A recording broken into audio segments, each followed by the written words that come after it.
5:15. 5:15. Okay. Okay. I'll I'm going to have 15 minutes, and then another hour and a half to second. So that's Okay. two sessions. Great. Hour and a half. 15 minutes. 2:15. Up to review just a little bit whether you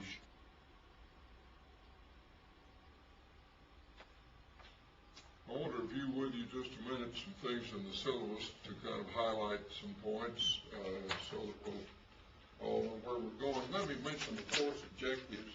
It says there's going to be a final exam on Friday, and the course objectives give you a clue to what will be on the final exam. Okay? That's kind of how it works. This is what I'm hoping you can do when the week is over. And so you can list and describe the 5 major approaches to the book of Revelation. Now, we've been through those, read about them in the book. And so you should be able to list those 5 and describe each one briefly and tell one author that agrees with each one of those approaches.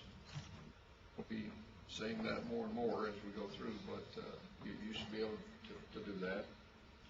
Then number 2, the student can identify how each of the 5 approaches treats the major figures and events in Revelation. As we go through, we're going to kind of be going through the book, at least when we get to chapter 6, in kind of 5 columns.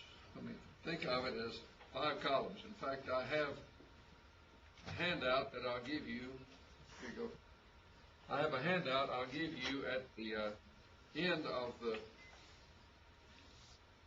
class that's got, before you take the final, that's got all these things, even details listed in 5 columns. I'm not going to give it to you now because I don't want you to lean on it all week long, okay? Because I want you to tell me from your readings in these different ones what they said, and I want you to, so I'm gonna, but I've got a 10 or 12 page, 5 column thing to give you that you'll have. I'll give it to you on Thursday evening before the test on Friday. And I'm not going to ask you all of them, but you know, what does each one of them make of the dragon? What does each one of them make of the first beast and the second beast and the harlot? And you know, some of the major things like that you ought to be able to tell, because I think part of what we need to get this week is not only a view of what I consider to be the view that was most likely the view that the Lord intended when He sent the book, but I think we need to see the competing views and you know, compare them and be acquainted with them. And you may choose to have some of those views. That's up to you, but at least you somebody that has that view, you will be able to connect in your mind where that person is coming from. Number 3, the student can explain in some detail the approach to Revelation he or she prefers. I may ask you on the book of Revelation, which of these 5 views do you hold and why? You know, what are your reasons for taking that view? Whether it's a view I do or some other view or whatever, if you ought to be able to say, here's the one I hold, and here's the reason I've chosen. Here, 6 or 8 or 10 reasons why that view seems to me to be the best. Number 4, the student can draw a chart explaining the premillennial theory of last things. On the last day, I'll give you a chart that I'll give it to you before the last day so you can look at it. A chart of how Hal Lindsey, for example, pictures the end times, the rapture and the tribulation. You know, a chart that has all that on it, so you will understand that view. And then, number 5, the student can explain the basis used to support the premillennial view and the basis for opposing it. What are the things that might suggest? I mean, what scriptures do they use to defend that view? What from scriptures would be things that oppose that view? Student can prepare a sermon outline based on something in the book of Revelation. Well, there's lots of good preaching material in this book. And especially in chapters 2 and 3, but other places as well. So I want you to be able to prepare a sermon outline that starts with something that we've said in this book. Student can do an in-depth study of a chosen figure or event in the book of Revelation. So that, of course, is something you'll turn in after the class is over. but would like you to write a paper along those lines. Then the assignments are report on 2 books right before class sessions begin. That's the paper you're supposed to turn in today. A chart on the views of Revelation. I want you to make your own chart, and but you'll have my chart that can work with that some. The final exam, and then a paper on premillennialism and a paper on Revelation topic.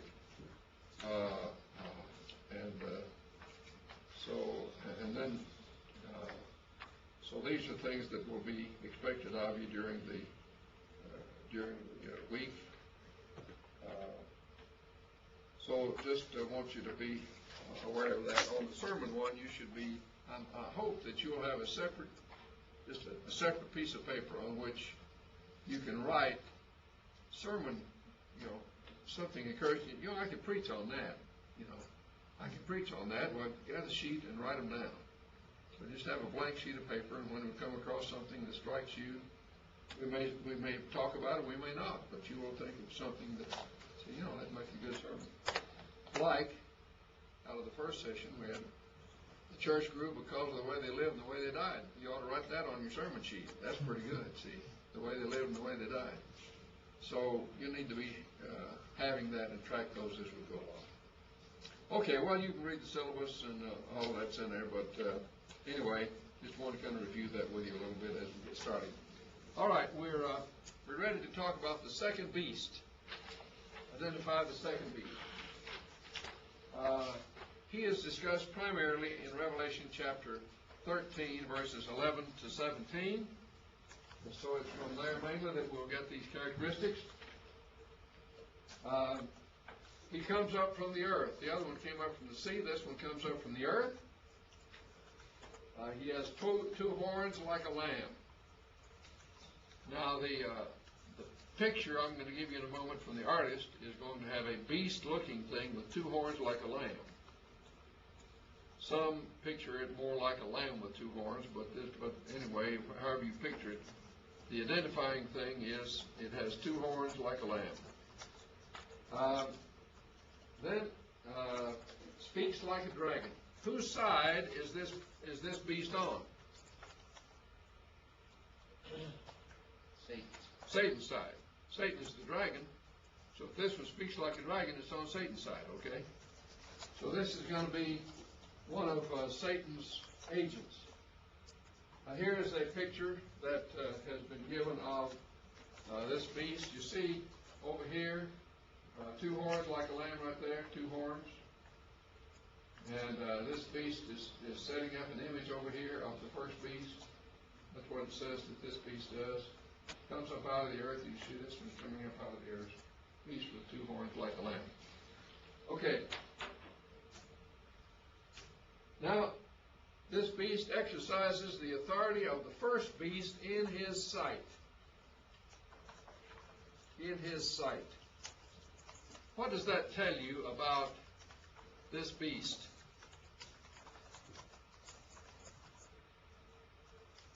What do you learn about that beast from that statement? Exercises the authority of the first beast in his sight. Say again? Coexisted with the first. Yeah, okay. He's an ally, the first beast, who gives him his authority. We also learn that they are contemporaneous. Same time. They come up together in chapter 13. They go down to defeat together in chapter 19. Some of these theories we've looked at say that the first beast comes up, and then when it goes down, the second beast comes up. That's not the picture we get, is it? It says that this one exercises the authority of the first beast in his sight. They come up together in 13, down together in 19. And so this is, the 2 work together. Work together. This beast has only one function, one job to do. And that job is to make people worship the first beast. That's all he does. Who is the first beast? Roman Empire. So what does this beast do? He goes around and sets up heads, images, statues of the emperors of the first beast and makes people worship them. So we would call that what?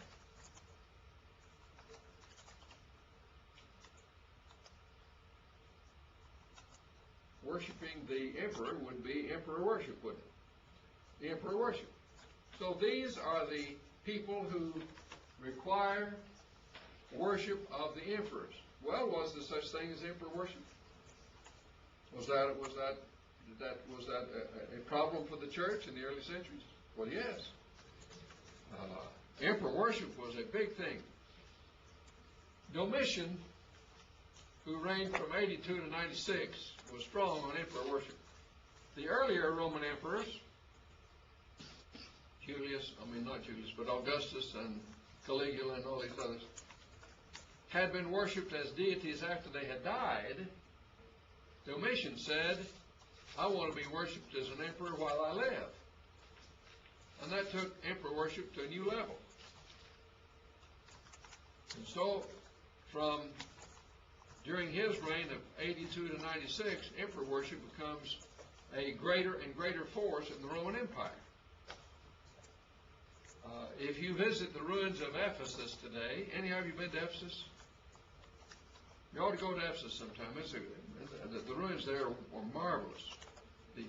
The amphitheater where they cried, "Great is Diana of the Ephesians," is still there in good enough shape that they still have concerts in it. Ray Charles had played in it just before I was there one time. Seats about 25,000 people.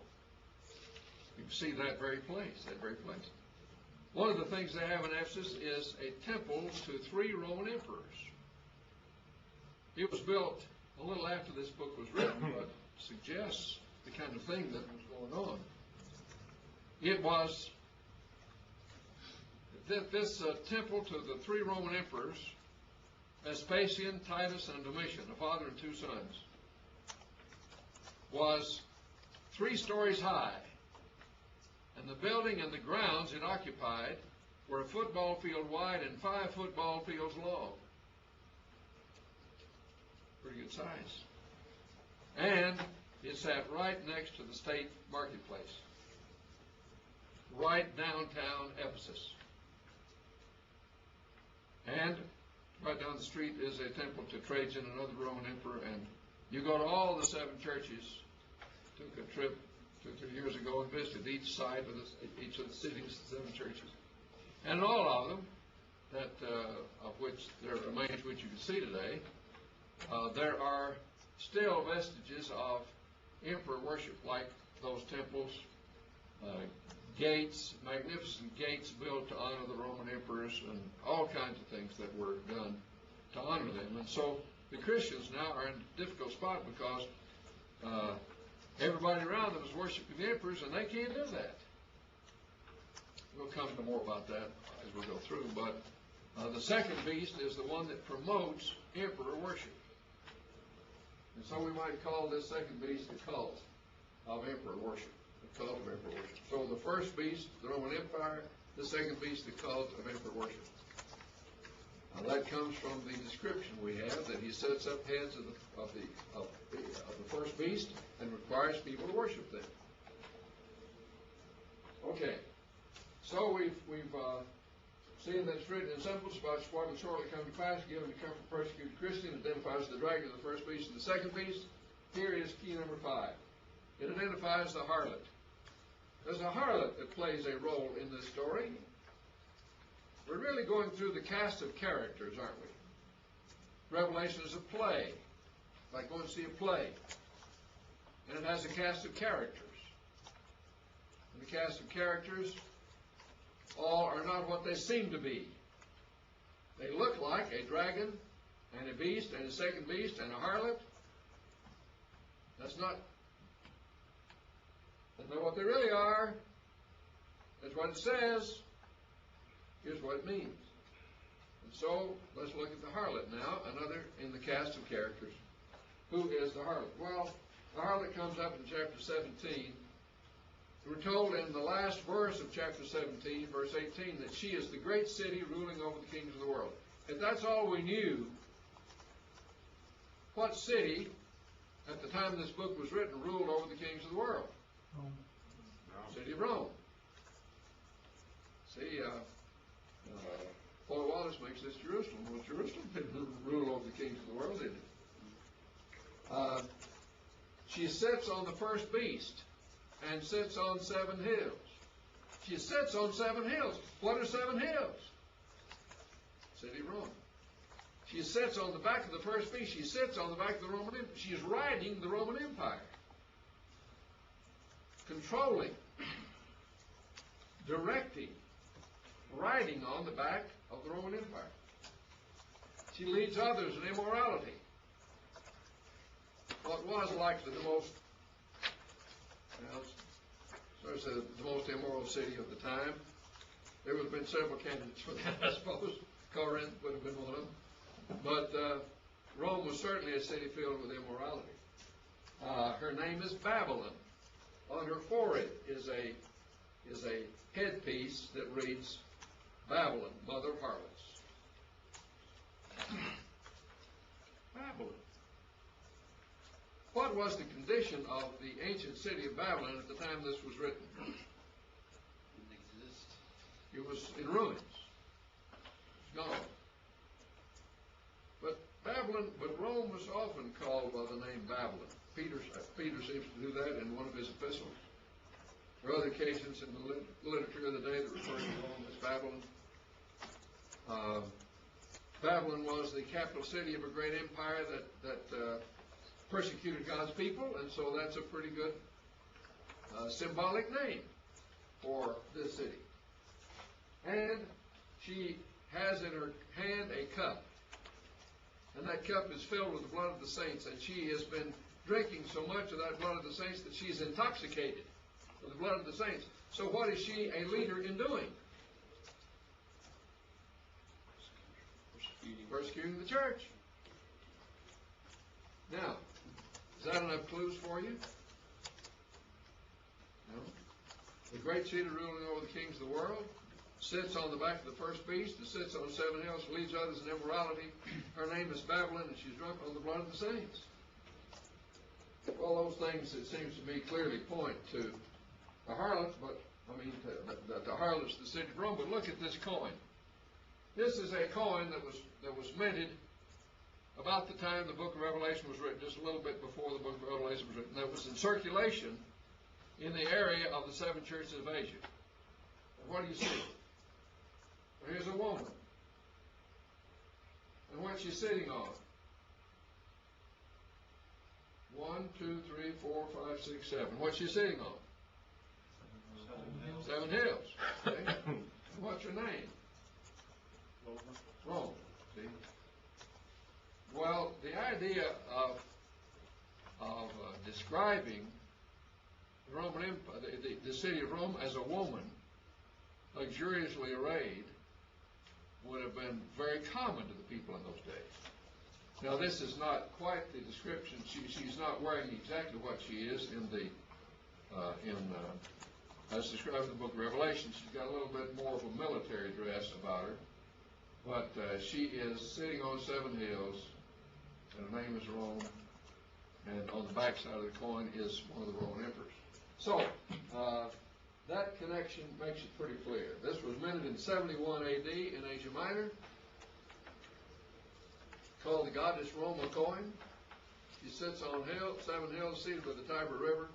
The Emperor Vespasian is on the reverse side, and they are joint temples, the city and the emperor. So, this, I think, is a clear evidence that the description given in Revelation 17 of the harlot would have brought to the mind of the first century Christians the city of Rome. Okay. Now, 1 Peter 5:13 refers to Rome as Babylon, as do other ancient sources. 1 Peter 5:13. So the harlot then is the city of Rome, and she is a leader in the persecution, and here is a picture of her as our artist has drawn it. And you see here She's seated on the back of the seven-headed beast with 10 horns, paws like a bear, and so on, and the cup in her hand that's full of the blood of the saints, and she is luxuriously arrayed in purple and scarlet and so on. So that's the artist's conception of this. Okay. Now, we've seen 5 keys so far. Here comes number 6. Here comes number 6.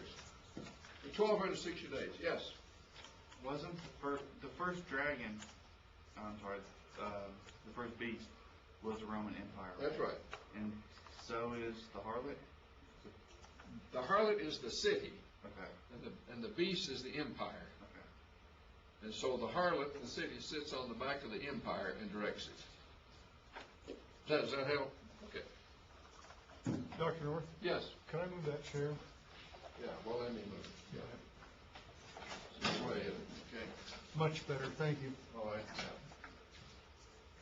Okay. Now, the 6th key is the book of Revelation has in it a period of days, period of time called the 1260 days. Let's see if we can identify what that is. Okay, 1260 days. Mentioned 5 times in the book of Revelation. It's always a time of persecution. It's a time when Satan is attacking something about God, his people, or something about God. Sometimes it's called 1260 days, and sometimes it's referred to as 42 months. But if you take 1260 and divide by 42, divide by 30, you've got 42. So 1260 days and 42 months would be the same length of time. Sometimes it's called 3.5 years, or time, times, and half a time. That's 3.5.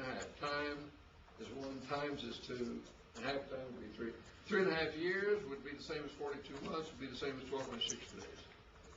So it's the same period of time, just described in 3 different ways. So this period of time is maybe referred to in one of 3 ways, but it's always a time of attack upon God and his people and his things. So it's a time of persecution of Christians, persecution of God's people and their things. Time of persecution. Now, it's mentioned in chapter 11 and chapter 12, chapter 13. Well, it says 1260 days. Does that mean the persecution is going to last exactly 42 months or 3.5 years? Well, no. Numbers in Revelation are symbolic just like animals are. So we have to understand that the numbers have a symbolic meaning as well. 3.5 years. 3.5 is half of 7. That's kind of interesting, isn't it? Half of 7. 7 means fullness or completeness. 3.5 would mean not complete. There are other times, like 1,000 years. So compared to that, this would be a relatively short span of time as compared to something that lasts 1,000 years. So a little bit of symbolism we can gather from the use of 1260 days. It's the time of, I think, refers to the time of the Roman persecution, which lasted about 200 years, from about a little before 100 A.D. to about 300 A.D. Constantine signed the Edict of Toleration, I believe, in 313. So, and it was not constant through that time. Various emperors did more or less of this persecution, but roughly lasted about 200 years. And so I think that period of time refers to this period of persecution. Revelation 13:7 says the beast will make war on the saints for this 42 months, you see. Well, the beast is the Roman Empire, and he's going to persecute the church for this period, symbolically described as 42 months or 1260 days or 3.5 years. Okay, so we've identified the 1260 days, and then let's talk about one more, and that is identifying what the Bible says about the kingdom. The kingdom. Those who hold the premillennial view say that the kingdom described in the book of Revelation is a physical kingdom. It's a physical kingdom. Well, is that how the book of Revelation speaks of the kingdom of God, as a physical kingdom? Let's look. Here is chapter 1, verse 6, where John says, He made us to be a kingdom and priests. The citizens of this kingdom are priests. What does that suggest about the nature of the kingdom? The kingdom whose citizens are priests would be a spiritual kingdom, not a physical one. In Revelation 1:9, John says, I, John, am a partaker with you, early Christians, in the kingdom. So the kingdom existed at the time John wrote, and it was a kingdom of priests. So it was a present spiritual kingdom, not a future physical kingdom. That would correspond with what Jesus said in John 18:36 when Pilate said to you, are you a king? He says, yeah, you got it. I'm a king. But my kingdom is not of this world. That's not the nature of my kingdom. We'll talk a lot more about that on Friday when we talk about the premillennial view, to which this is central. The nature of the kingdom is central in the question about premillennialism. We'll come to that more later. But just from the book itself, these two verses suggest that the kingdom is present and is spiritual. Now, we've looked then at these 7 keys that I think are starting points through which to look at the book of Revelation. You know, the view that you eventually take of the book of Revelation is going to be determined by what you take as a starting point. If you believe that Jesus came to establish a kingdom and failed, and believe he's got to do it later, then you're going to come to the book of Revelation looking at it through that view, through those glasses. If you come believing that it's got something to do with the fall of Jerusalem, you're going to see everything through those glasses. So what we're talking about so far is the glasses through which you look at the book. Things the book has told us about itself. It tells us it is a symbolic book. It tells us that it is about a time period that's going to happen soon. It tells us that it is about persecution. It gives us clues by which we can identify the dragon and the beast and the second beast and the harlot. It gives us clues by which to understand the 1260 days. And it gives us clues to understand the nature of the kingdom. So what we're trying to do here so far is to establish the glasses through which we look at the book of Revelation. Now, having done that, then what do we do with these 5 approaches? Well, let me tell you my conclusion about these 5 approaches, and you may have different views, and we'll keep exploring this, but I'm telling you kind of the direction from which I'm coming. Is the 5th view, which we put up earlier, the premillennial view, the view about the prediction that Revelation is about Christ's second coming and things surrounding it. Is that the best view of the book? Well, I wouldn't say so. That view, as we'll see as we go through, takes many things literally. It says, for example, when John says, I saw locusts, what he really saw was modern warfare, but he didn't have names to call it. And he was really seeing Cobra helicopters with guns in their tail, and he calls them locusts with stingers in the tails because he doesn't know the word helicopter. And so that's not symbolic of anything. It just he didn't have the modern vocabulary to describe it. What he saw was real modern warfare. Well, I'm suggesting to you, on the other hand, that this is about things that are symbolic, that represent something. It says something, and through that we come to the real meaning. But that the real meaning is not what we see, but is derived from what we see in the pictures. So, that was one reason that I would not hold that view. It doesn't fit shortly come to pass. It hasn't happened yet, 2,000 years. What comfort would it have brought to persecuted Christians during the centuries to write them a book about things that hadn't happened for 2,000 years or more? They needed some immediate help, and I think that's what the book of Revelation is written to do, is to give them immediate help, immediate understanding, immediate comfort, immediate consolation, immediate encouragement, immediate strength. And if it was about something that wouldn't happen for 2,000 years, then it would not have met their immediate need. This makes the kingdom a physical kingdom rather than a spiritual one. We discussed that. I believe that's not the heart of the meaning about the kingdom. And so those are some of the reasons, and we'll see other things as we go along. Those are some of the reasons I wouldn't make that my favorite view of the book of Revelation. Okay, number 4, the repeating principles view. One of the things I like about this view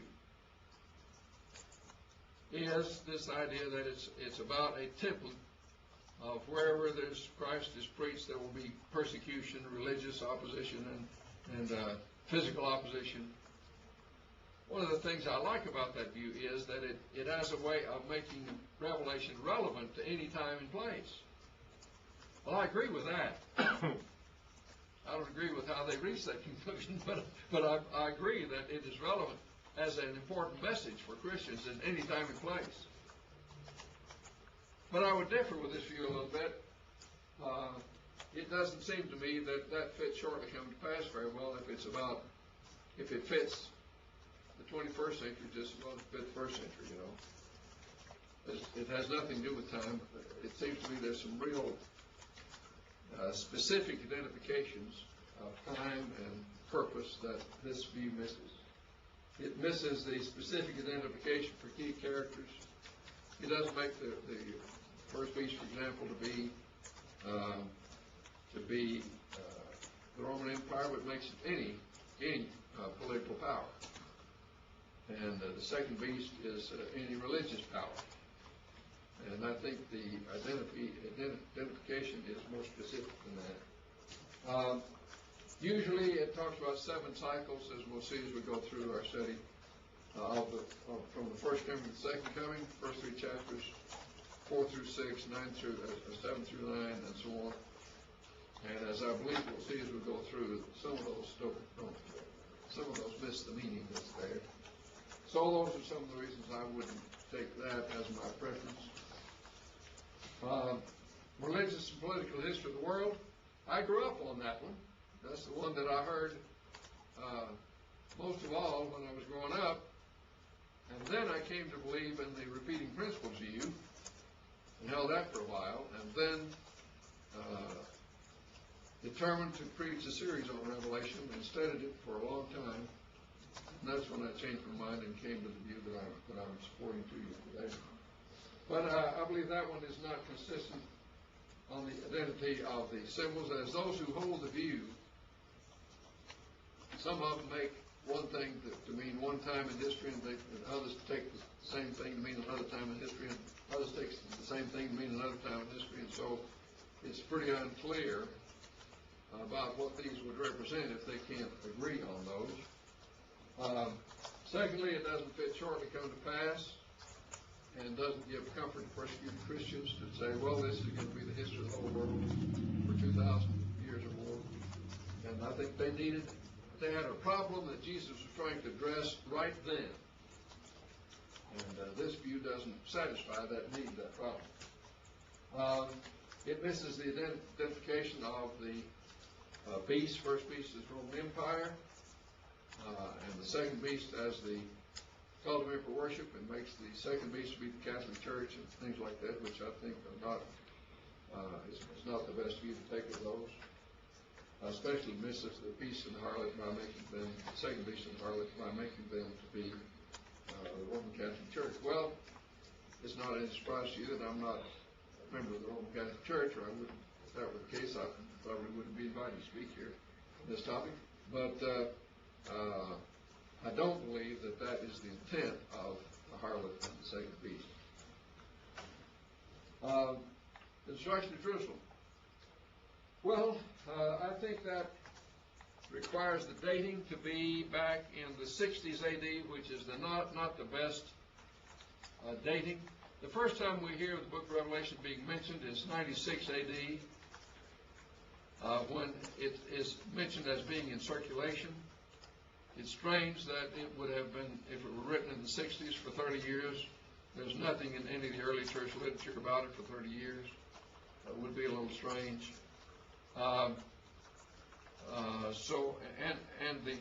description of the seven churches sounds like they've been churches for a while, and some of them have a chance to grow cold and all these things. And in the 60s, they've just been established. They wouldn't have been there very long.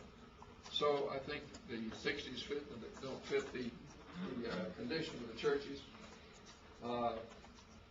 Why would Jesus decide to write a letter to the seven churches in Asia about the fall of Jerusalem? They're not that concerned about the fall of Jerusalem. Why would he, if that was the subject, why wouldn't he send it to Christians in Jerusalem? So I think that is not doesn't seem to me to be very logical that he would write this book about the fall of Jerusalem and send it, address it to seven churches of Asia. It misses the identity of the second beast and the harlot by making them Jerusalem, and I think that really doesn't fit.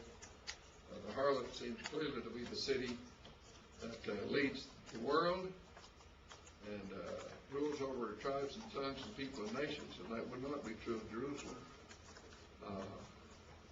Jerusalem doesn't sit on seven hills. The second beast being the cultivant for worship certainly fits the idea of setting up heads of the emperor and requiring people to worship him and so on. So I think that's pretty clear, and this view doesn't hold those positions. So that would leave us with the view about the fall of Rome, which I think is the best one, based on what I've learned to this point. We'll be talking about all these views as we go through and comparing them, so this is just kind of an overview of that a little bit. That fits the idea of it being symbolic. That fits the idea of it shortly coming to pass. That fits the idea of the right identification of the beast and the harlot. It seems to me the best way of looking at them is in the Roman Empire and the city of Rome. The 1260 days of persecution fits the idea of a period of persecution by the Roman emperor. And then that allows a spiritual kingdom and not a physical one. So those are some reasons why I would think that is the best view. And in a nutshell, here's what that view says. All this is kind of preview, because we're going to go over this in detail as we go through chapter by chapter. But in preview, that view says Satan wants to get rid of the church. Satan, represented by the dragon, wants to get rid of the church. And Satan says, okay, I want to get rid of the church. I didn't keep Jesus from doing what he came to do and dying on the cross and going back to heaven and all that. I couldn't stop him there. This all comes out of chapter 12, by the way. But I'll tell you what I can do. If I can get rid of all the Christians, so there's nobody left to tell the story, I will win. Is that right? If we don't tell the story, who wins? Satan does. See? Satan wins. So he says, if I can get rid of all the Christians. Now, how can I get rid of all the Christians? What can I do, Satan says. Well, he says, what's the strongest power on earth today? And the answer is Roman Empire. If I could get the Roman Empire to turn against the church, they could certainly get rid of it. But why will the Roman Empire not like the church? I mean, they've got lots of religions that they let go on in their empire. Why would they decide the church is such a bad thing? Ah, he says, I know what I'll do. I'll cause the Roman Empire to put more emphasis on emperor worship. And look where that will lead the Christians. If they take a pinch of incense and put it on the altar and say Caesar is God, what have they done? Denied their faith. They're not a good Christian anymore. And if they refuse, if they won't take a pinch of incense and put it on the altar and say Caesar's Lord, then what will happen to them? Roman Empire will get rid of them. So if they confess him as Lord, I get rid of them. If they don't confess him as Lord, the Roman government gets rid of them. I got a surefire deal. I'm going to get rid of the church. I'm going to use the strongest power on earth to do it, and they're going to do it because they refuse to worship the emperor. Foolproof plan. So I guess it worked. Well, maybe it didn't. As we said a while ago, what happened to the church? Grew, got stronger, bigger, more well-known. Christians were stronger. They were tested in the fires and came out stronger for it. A lot of them died. Some say as many as 6 million Christians died in this persecution. Nobody knows how many. But lots of Christians, thousands of Christians that were killed in this persecution. But as a result, the church grew. And so, what Satan did by turning his strongest weapon against the church, the greatest attack he could make on the church, which the book of Revelation reveals to Christians in advance. Strongest attack he could make failed. And when it was all over, the church was stronger than it was to start with. And then when Satan has done his worst to destroy the church, God says toward the end of the book of Revelation, okay, you asked how long before I judge and avenge those who are killing the Christians. I will do it. And when the time is right, I'll bring down the Roman Empire, and he tells the means by which he'll do it in chapter 16. So, that in a nutshell is what I understand from these 7 keys and looking at the book and all, to be the central message of the book of Revelation.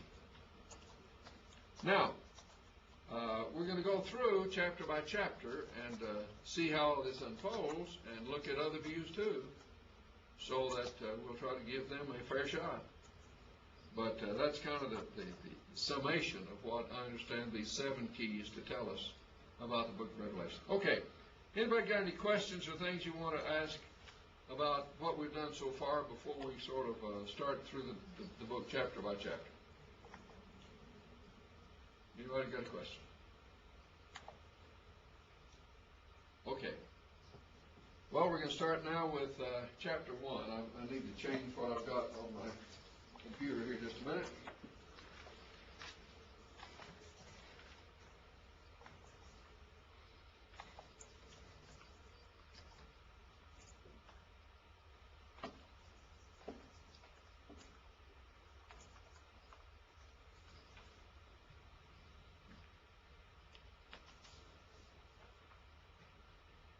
So we're going to start with chapter 1. We're going to do chapters 1 through 3 now. 1 through 3. 1 through 3 is kind of an introduction to the book. It's the prologue, we might say. It's kind of setting the stage for the book. And that's what we get in chapters 1 through 3. We're going to move through this fairly quickly, but we'll try to get some things out of these 3 chapters that will be practical lessons for us, things that will be good for sermons. You got your blank sheet ready for sermons? We're going to have some of that right now. Okay. Revelation 1:1. The first verse of the first chapter says that this message comes from God to, help me? bondservants. to, Shows his body. yeah, eventually to the bondservant, but first it comes from God to Jesus to, Joe. but who's the next one in the order? The angel. Angel. Who's going to give it to John. John? Okay, you see the sequence? From God to Christ to an angel to John. Now it's not in that order in the verse, but that's how it all plays out. And it's going to be about things that will shortly come to pass. So John, whom I believe to be the Apostle John, others have tried to say, well, it was John the Elder or something, someone that we've never heard of before, and trying to get the writing of the letter back later after the first century and so on. But I believe the evidence is really strong that this is John. He uses lots of words that John does. He calls Jesus the Word of God, just like he does in John 1:1. There are numbers. The style of the writing is somewhat similar to that in John's writings. That is, it's a fairly simple level of Greek. It's not kind of complex Greek that Paul uses sometimes. And there's just nothing, and the burial place of John is very likely in Ephesus. You can go today to the place that probably is the burial place of John. There's a place near Ephesus, kind of up on a hill, where there was a church built over it. You know that they built churches over places they considered sacred to preserve the place. And so there was a very early church there, likely to preserve the place of remembrance, place of John's burial. So there's a fairly good evidence that is indeed his burial place. And so a lot of things point to John, I think, as being the author. So John the Apostle, I believe, is the author of the book. And John was on the island of Patmos. A small island out in the Aegean Sea. We'll see a map of it in a minute. Between Greece and Turkey, out in the Aegean Sea, a small island not too far off the coast of Ephesus, which was used by the Romans as a prisoner colony. Remember how Napoleon was put on an island to put him in exile on Elba? Well, here John is on an island to be in exile. Now, if you go to the island of Patmos today, which you can do, you can go to the very cave where John received the revelation, and you can see his handprint in the wall. At least that's what they tell you. And his knee print where he knelt down. But of course, all that's hokum. But anyway, they'll show you those places. But he was on the island of Patmos. It's kind of a mountainous island. It's got a high, the middle of it is high, and it would hold a population of maybe 2,000, something like this. It's got a deep sea port, so lots of touring ships stop there. So it's an island off the coast of Ephesus. He was exiled there for his faith, and John says, "I was in the Spirit on the Lord's day." What day is the Lord's day? John doesn't say. What would you think? First day of the week. First day of the week. You know, this is interesting to me because in the early church, they always met on Sunday, the first day of the week. Acts 20:7, 1 Corinthians 16:1. They met on the first day of the week to break bread. Historical records are clear that they met on what they call the first day, or sometimes the 8th day. They talk about the 8th day, which is after the 7th day, which is the 7th day. So the day after that they met. And so the record is clear that that's when the early church met. So if the day they meet is called the Lord's Day, there must be something special about that day. It's his day. Now, there are some churches that are saying we can meet on Saturday night. Well, and they're saying, where does the Bible say that's wrong?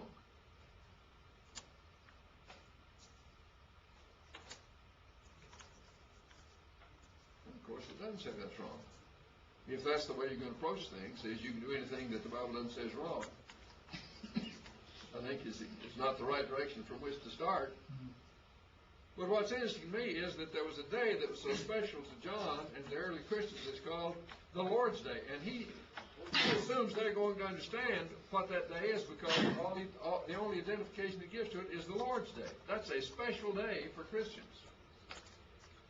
So, the older I get, the more of these deep theological questions I answer by saying, that's the way the early church did it. Well, if they met on the first day of the week, the Lord's Day, that sounds pretty good to me. They didn't use instruments, that sounds pretty good to me. They didn't have women preaching, that sounds pretty good to me. Let's just do it like they did it, okay? So, I think the fact that there's a day that early Christians would have recognized as the Lord's Day means this was a pretty special day for them. I was in the Spirit on the Lord's Day. And he heard behind him a great voice. John is here, and behind him someone appears with a great, powerful voice. John says, I turned to see who was speaking, and I fell at his feet as one dead. Scared to death, I guess we might say. And so on the screen now is something of what John saw. He saw one like a human figure. His countenance was bright and shining. His hair was white. He was wearing a robe down to the foot. He had around him a golden girdle, a golden band. His feet were like polished bronze. And he's walking around in the midst of what? 7 golden lampstands, sometimes called candlesticks. Lampstand is probably better. 7 golden lampstands. And he speaks to John. And he says, don't be afraid, John. I am the first and the last.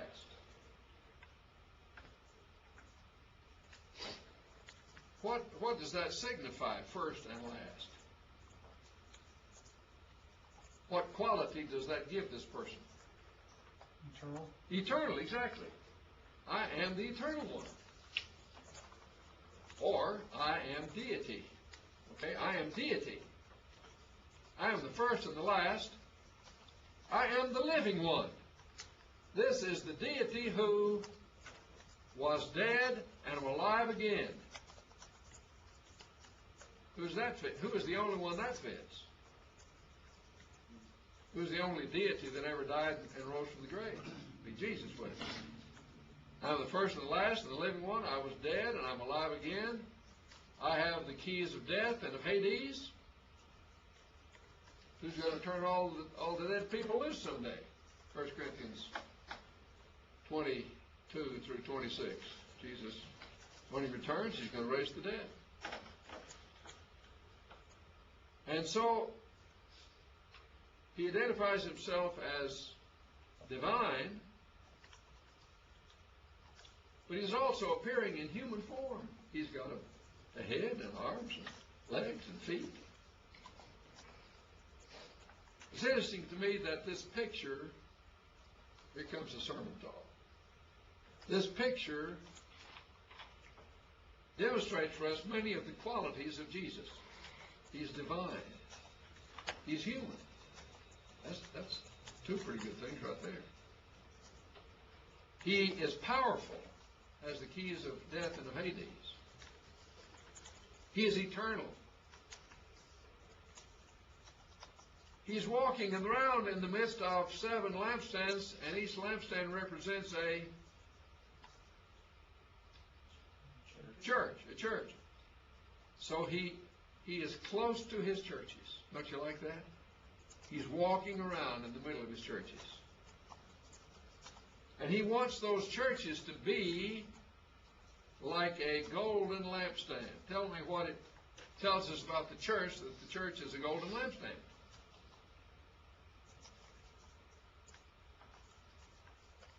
Holy, pure. Holy, pure,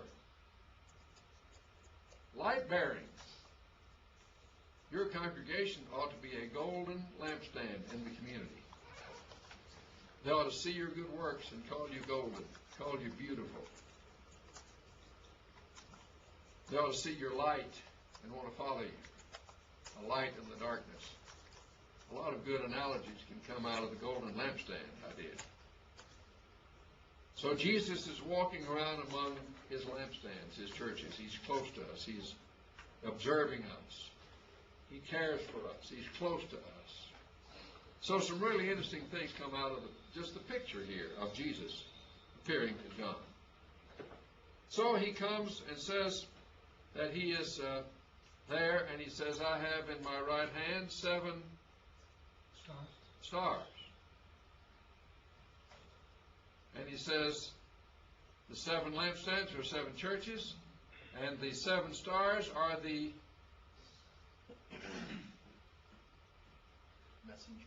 messengers, the angels of the churches. Now, yes, sir. Just want to let everybody know I'm locking up the office area unless somebody needs something up there. Okay. Anybody need to get anything out of the office area? Okay. And would one of you gentlemen be able to give my uncle a ride to Holiday Inn just down the road? Okay. I'm going that way. All right, good. Thanks. And you know where it is? Because I know. I left there this morning. I'll take you there with me tonight. Okay. Thanks. Thank you, okay. Got everything you need? Doing fine, thanks. Okay. In my hand are 7 stars. 7 stars represent, some translations say the angels, some say the messengers. Messenger is probably a good translation. The word angel really is used sometimes to mean messenger. John is the angel that goes before the face of the Lord. That is the messenger. So sometimes this word is applied to human messengers as well as to heavenly messengers. Which would it be here?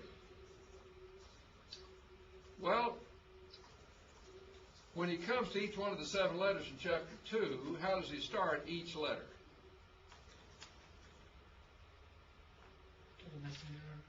Yeah, to the messenger, to the angel of the church in Ephesus, right? To the angel of the church in Sardis, right? To the angel of the church in Philadelphia, right?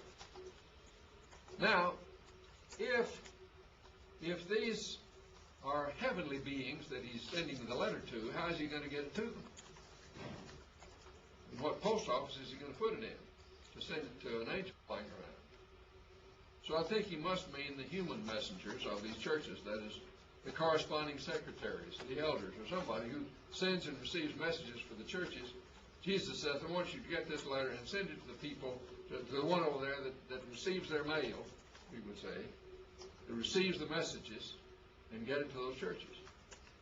So I think it's the human messenger that is in mind here. Okay, now we've seen that picture and how the book starts, and with chapter 1. Now let's talk about, we'll flip through this, we've already talked about these things. So he says now, I want you to send a letter to each one of these 7 churches. Send a letter to each one. And so Jesus now is going to dictate a memo to each church and include it in chapters 2 and 3 as this book gets started. Now here's the map that show you where these are a little bit. This is Asia Minor. This is Greece over here. Here's Asia Minor over here. And here's the island of Patmos right here. And here's Ephesus. And then here are the other churches around in kind of a semicircle. So these are the places where those 7 churches located. So they're all close by. Somebody said they're named in the order in which you would go to them if you were on the mail route. You start in Ephesus and you go around like this, and that's the order in which those names appear. So that's modern-day Turkey, of course, and you can take trips today and go to those places, and nearly all of them have There's only one of them, I believe, that has where you can't see anything, and that's because they built over it and haven't uncovered it. The other places they've uncovered. Okay. Now, let's talk about 7 lessons from the 7 letters to the 7 churches.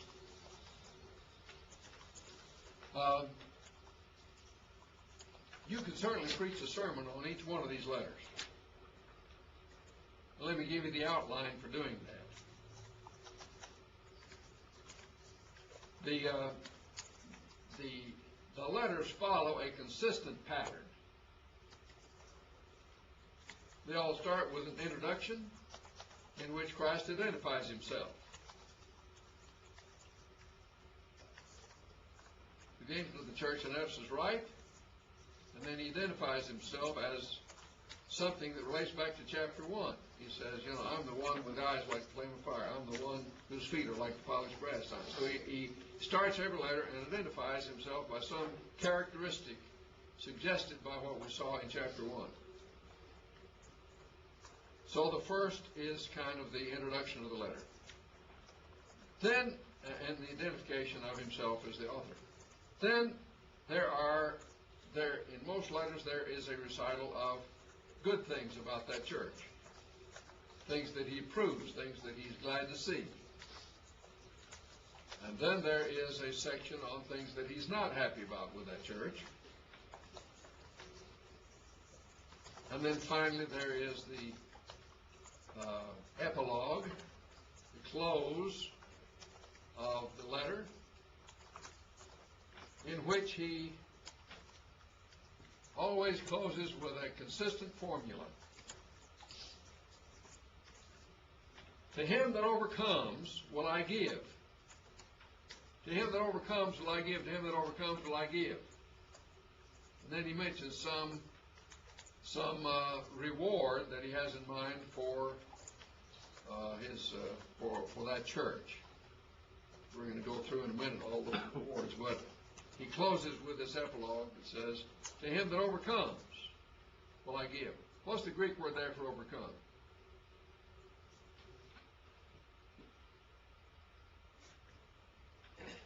It's a very common word. We use it in English almost daily. If you've seen any sporting event lately, you have seen it. It's represented by swoosh. Nike. Nike. To him that is a Nike. To him that wears Nike. No, it's not that, is it? Not to him that wears Nike. It says to him that is a Nike. To him that overcomes will I give to eat of the tree of life. To him that overcomes will I make him not be hurt in the second death, and so on. And so that's kind of so if you're going to preach a sermon on each of these letters, you sort of follow that pattern of the prologue, how he introduces it, what characteristics he uses to refer to himself. Then the good things, and then the bad things, and then how he closes. That'd be kind of a standard organization for these letters. Now, we're going to, we're not going to study each letter because we haven't got time for that, but I would urge you sometime to develop a series of 7 sermons on these 7 letters. There's plenty there on which you can develop that. But I'm going to take all these letters and kind of put them into the pot and stir them and see what lessons recur repeatedly in these letters. What things does he mention often? And the first one is that Christ knows every Christian. Christ knows every Christian. I know thy works. To Pergamum he said, I know Antipas, one of my people over there who's been killed. I know this about you. I know that about you. Christ, in almost every letter, says, I know something about you. Christ knows about his people. Christ knows us. He knows us well. Christ knows us individually. Now, how does it make you feel to know that Christ knows you individually? Does that encourage you and strengthen you and help you? Don't we sing songs about walking hand in hand with Jesus? if Jesus goes with me, I'll go. We sing about how we want to be close to Jesus. Are you comfortable knowing that Jesus knows everything you do? He knows what you think. He knows what you read. He knows what you watch on TV. He knows the movies you see. He knows how you talk when you're away from everybody else.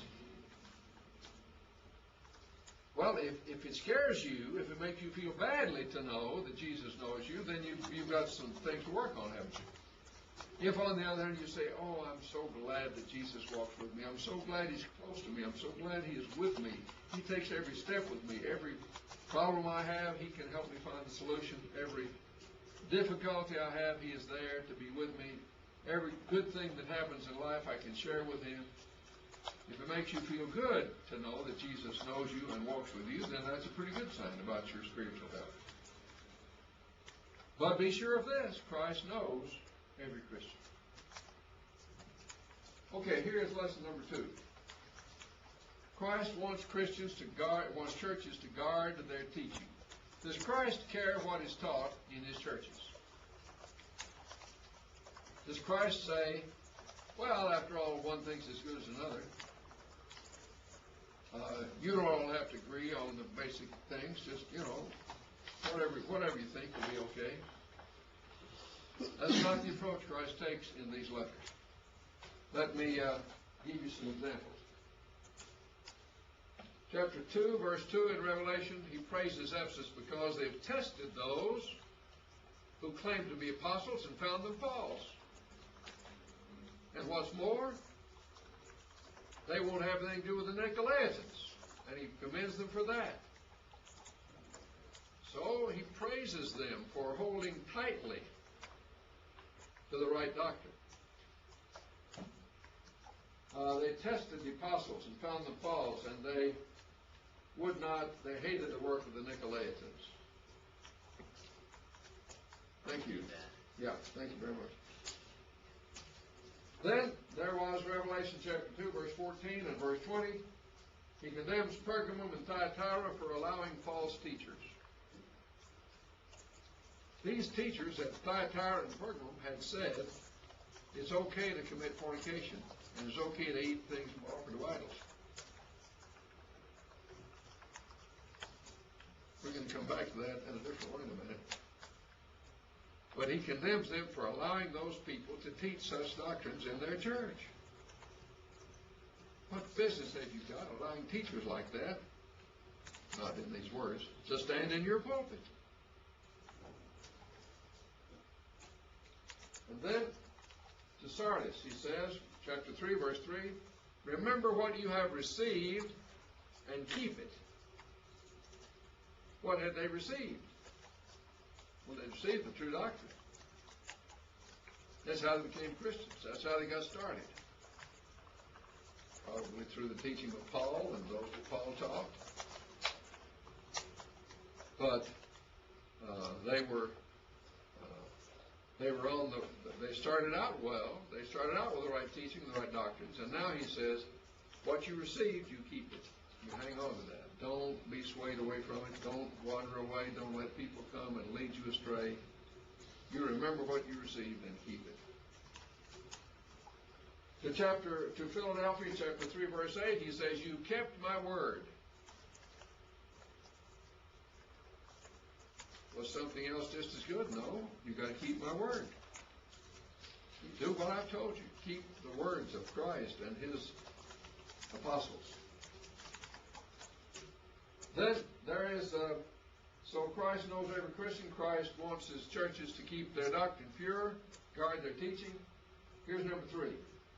Christ wants Christians to grow in service. Let me encourage you as preachers to work hard on the right balance in your church. There's some churches that get so strong on doctrinal matters and keeping the right doctrine that that's about all they do. And that wouldn't please Jesus. There's some who get involved in doing lots of good things and they're not very careful about the teaching, and Jesus wouldn't like that either. He says you got to have the right balance. You got to do both. It's not one or the other, it's both. Look at what he says about growing in service. To the church in Thyatira, he says, in chapter 2, verse 19, your last works are more than your first. That means you're growing in what you do. Well, that's a great thing to have said about you and your church. Your last works are more, you're doing more now than you've ever done before. Your last works are more than your first. Oh, that is really good. He commends them for that. To the church in Philadelphia, chapter 3, verse 8, he says, I've set before you a door opened which none can shut.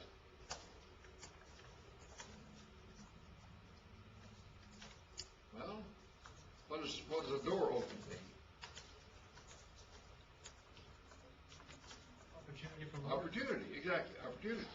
I've set opportunities before you. You suppose he still sets opportunities before people? Does he set any opportunities before you? Before your church? Well, sure. Well, what are you going to do about it?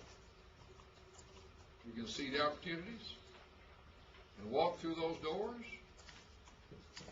Or are you just going to hide your head in the sand and not see opportunities and not do things that will be helpful and strengthening and evangelistic and all the things you could be doing? So, Christ cares about that. To the church in Ephesus, he says, after you've protected your doctrine, and that's good, but I have this against you, you've left your first love. Repent and do your first works, or else I'll come and remove your lampstand from out of its place. What does that mean? Notice carefully those words. But I have this against you. You have left your first love. How does he know that they've left their first love? Deeds or actions. Repent and do your first works. You see, the works and love went together. And he says, if you aren't working like you used to, you don't love me like you used to.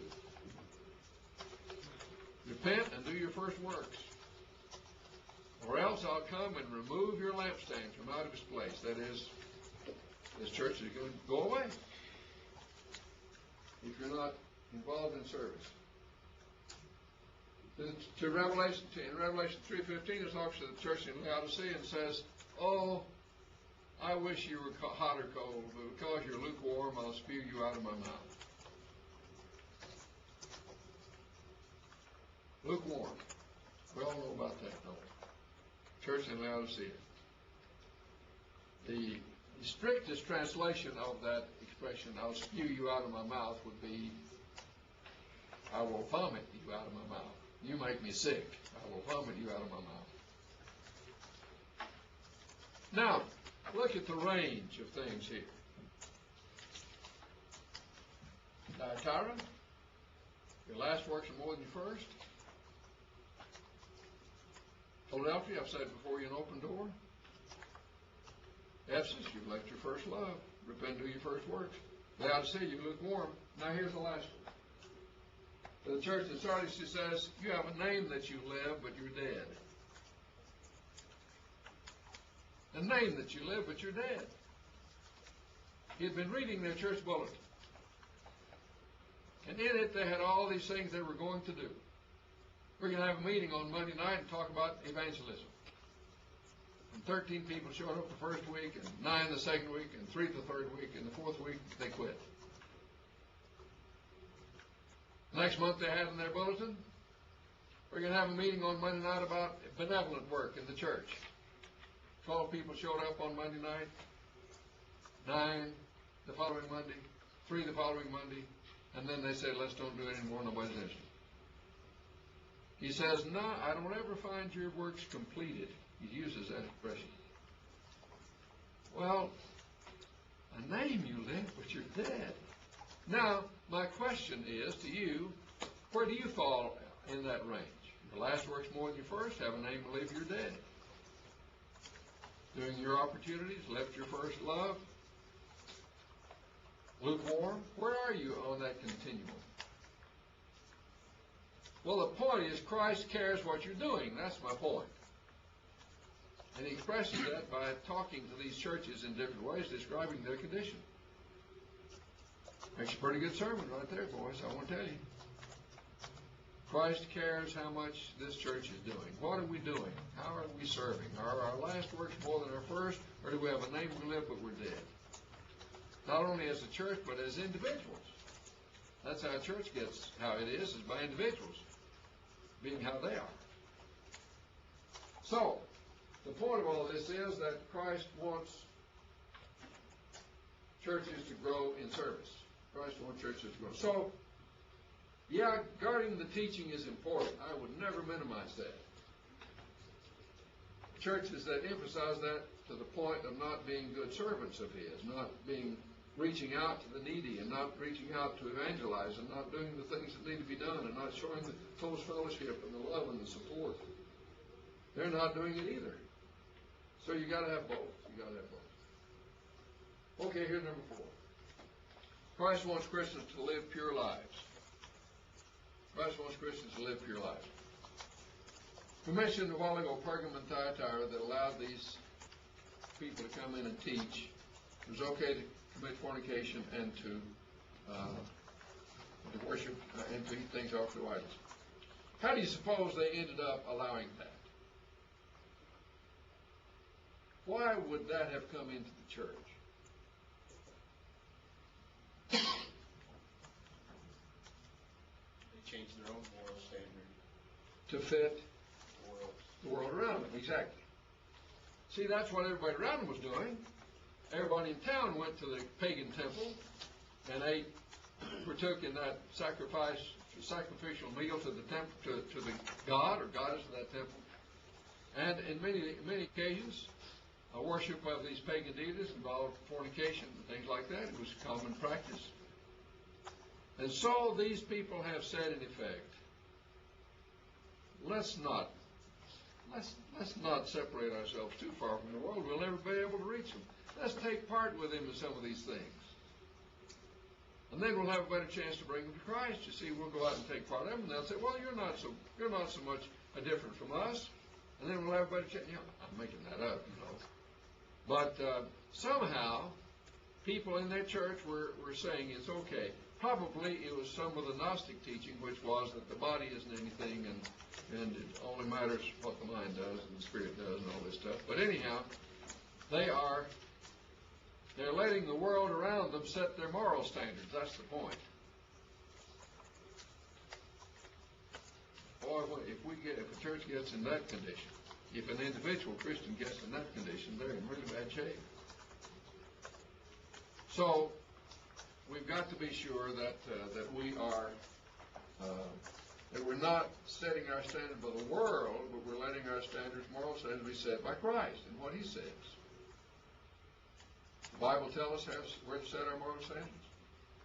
The Bible tells us what to do about telling the truth, about sexual morality, about being good workers on the job, about being helpful and kind to others. Well, sure it does. So let's let that be our standard, not the world around us. Not the world around us. Okay, Christ wants Christians to live pure lives. Number 5, Christ wants Christians to be ready for persecution. In 5 out of 7 of these letters, Christ mentions persecution directly. And He's preparing them in those expressions for what is coming. Tough times are ahead. There's going to be persecution. Now, if you thought persecution was on your way, if you thought your church was about to undergo persecution, if you thought that the time was shortly to come that people would knock on the doors of your members and say, are you a Christian? And if the answer is yes, they'd take you off and feed you to the lions. What would you do? That'd be quite a process to get people ready for that, wouldn't it? One of the most striking letters I ever read was from a preacher of the church in Saigon, Vietnam, when he knew that shortly Saigon was going to fall to the communists. And he said, here's what we're doing to get ready. We know we can't meet publicly. So we're working up a network by which we can stay in touch with each other. We're working out plans so we can meet with each other in our homes. We're memorizing as much Bible as we can. So if they take our written word away, we've got it in our heads. Isn't that a good one? I love that one. That's good. So they were preparing for persecution. Well, these letters are preparing the Christians of that day for persecution. It's coming. You've got to get ready for it. Stand fast. Hold on. One expression is, be faithful unto death, and I'll give you the crown of life. That doesn't mean be faithful until you die of old age. I guess it would include that.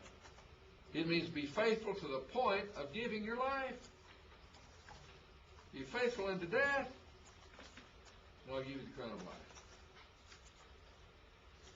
It would be a whole different mindset, wouldn't it, if we thought we were going to lose our lives in the not too distant future because we're Christians. And so these letters are trying to prepare people, prepare Christians for that kind of eventuality. And it came to face many of them. There's the story of Polycarp, who was from Smyrna, one of these 7 churches, about 175 A.D., I've forgotten the exact date. And the Romans took him. He was an elder in the church. And they said to him, Polycarp, you must say that you accept Caesar as Lord. You worship Caesar as Lord, or we're going to kill you. And he was taken out in the public forum for that. And he said, 86 years I've served him, and he has never failed me. I can't deny him. Do what you will. And they burned him at the stake. That went on over and over and over and over again.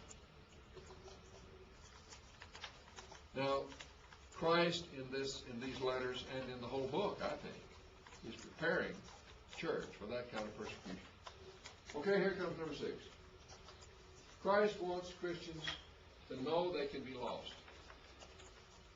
Christ wants Christians to know they can be lost. Sometimes we have the teaching about once saved, always saved. Let's see what these books say about that. Ephesus, he says, remember from where you have fallen and repent, or else I'll remove your lampstand from out of his place. Doesn't sound like, doesn't matter what you've done, everything's going to be okay anyhow. To the church in Smyrna, be faithful unto death. I'll give you the crown of life. What if you aren't faithful unto death? Then you don't get the crown of life. Put that in syllogistic form. He says, if and only if you're faithful unto death, I'll give you the crown of life. To the church in Pergamum, repent of these false teachers, or else I'll come and make war on them. Christ is going to give serious consequences to those who do false teaching and those who follow them.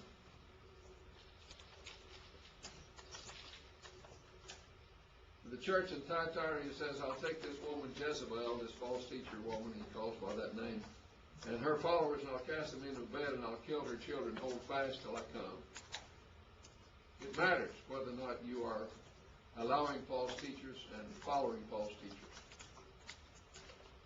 The church in Sardis, he says, repent, and I will not blot your name out of the book of life. We'll say a lot more about the book of life when we come to Revelation chapter 20. But why would Jesus say that if you can't be blotted out of the book of life? If once you're in it, you're always in it. Why would he say, I'll blot you out? Is this an idle threat? See, those who believe in this doctrine of once saved, always saved, say, well, then they weren't saved in the first place. Then why were they written in the book if they weren't saved in the first place? They're written in the book, means they were saved in the first place. The name can be blotted out. And if you look at all the places in the Bible that mention the book of life, nearly half of them talk about being blotted out. Philadelphia, hold fast and no one takes your crown. Well, I thought you couldn't lose your crown. And so, in Laodicea, I'll spew you out of my mouth. Well, these are all passages that suggest one can be among those headed for heaven and be lost, spewed out, lose your crown, be blotted out of the book of life. So Christ warns these people, these churches, look, you started out well, but you got to keep going. You got to be faithful. You got to be overcomers. You got to be Nikes. But the last thing, why are these warnings to be faithful if you cannot be lost? Now, here comes number 7. Number 7. Christ wants Christians to hope for great reward. Sometimes, I'm afraid, we emphasize too much. Well, let me say that differently. Sometimes we get out of balance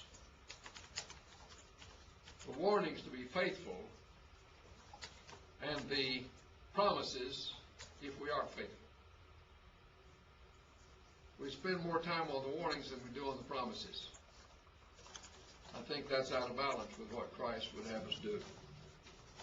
We as Christians ought to be filled with hope. We ought to be filled with hope. And that's what he closes each letter with. To him that overcomes. He says, to him that, let me just go through these things that he says. To him that overcomes, I'll give to him to eat of the tree of life. He won't be hurt in the second death. He will eat the hidden manna. He'll have a white stone with his name written on it. I'll give him a crown to wear. He'll wear a white robe. He will be a pillar in the temple of God. He will sit with me in my throne. He will rule the nations with a rod of iron. He'll have me, the bright and morning star. All these wonderful things that Christ says, this is what I've got in store for you. Ways of talking about heavenly bliss, eternal bliss, that he holds out as a promise. We as preachers ought to preach more on the hope of Christians. We ought to do more to make our people hopeful people, people of hope. The Bible is full of that. God is for us, who can be against us? He that spared not his Son, but gave him up for us all, how shall he not also with him give us all things? What can separate us from the love of God? And then he goes through this long list of things into Romans 8. So, the Bible, the New Testament, tells us we ought to be people of hope, and you need to create. It will do great good for you to make your members people of hope. That sustains us in the dark hours. We're all going to have some of that. It helps us to be more evangelistic if we've got something that we think is really good that we want to share. So we need to help our members to be people of hope. That's how Christ closes every one of these letters. And we ought to do a lot of preaching on hope. Lots of passages besides in these letters, but we ought to be helping our members to be hopeful. Well, those are 7 lessons that one can get from the 7 letters, the 7 churches, delivered to the 7 angels, represented by the 7 stars and the 7 lampstands. Now, I hope you will get some things out of that you want to preach to your congregations about. Imagine if Christ, if you could stand up Sunday morning and say, I've just received a letter from Jesus that he wants me to read to you. Well, you can't quite put it that way. But you can come close. I mean, if Christ were going to, doesn't Christ want us to use these as ways of seeing what our strengths and weaknesses are? I think he does. Okay, we'll take another break and come back and study starting in chapter 4.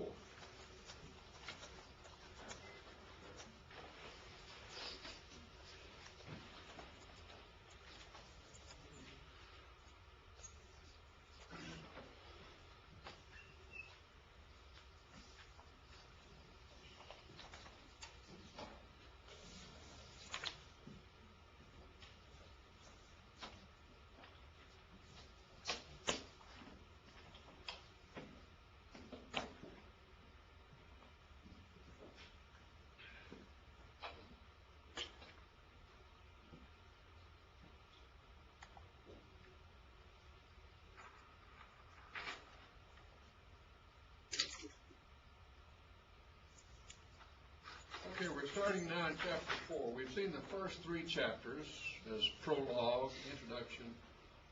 John is on the island of Patmos. He's there, exiled. He sees Jesus coming in this form of deity and humanity.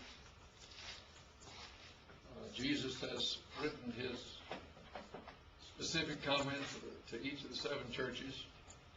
So those things are kind of preliminary, prologue, introduction. When we come to chapter 4 is where the storyline begins. The book of Revelation, think of the book of Revelation as a play. A play. So that the play is taking place on this level and the meaning is down here below. So we've got a play to watch, and in all of this play there is the true meaning down below, like Poseidon Adventure or Pilgrim's Progress or other things of this style. So we're going to see the play, and then we're going to ask, what does it mean? Here's what it says, now what does it mean? Here's what it says, now what does it mean? So that's how we'll go through this. And in some cases, we'll come, as we come to this, particularly when we get down to chapter 6, we will want to kind of track the different views we've introduced through some of those things, so we'll kind of see how that all works together. Okay, chapter 4. Revelation is, I believe, a drama in 2 acts. 2 acts. The reason I come to that conclusion is because there are 2 scrolls mentioned. In chapter 5, that is starting in chapter 4, and we get the scene set, and then as the action begins, there's a scroll in the lap of God. And as that scroll is opened, all the rest of the things that go through chapter 11 are being revealed as the scroll is opened. As we near the end of that one, in chapter 10, John is told, John, here's an angel, and he has another scroll for you. Eat the scroll and prophesy again.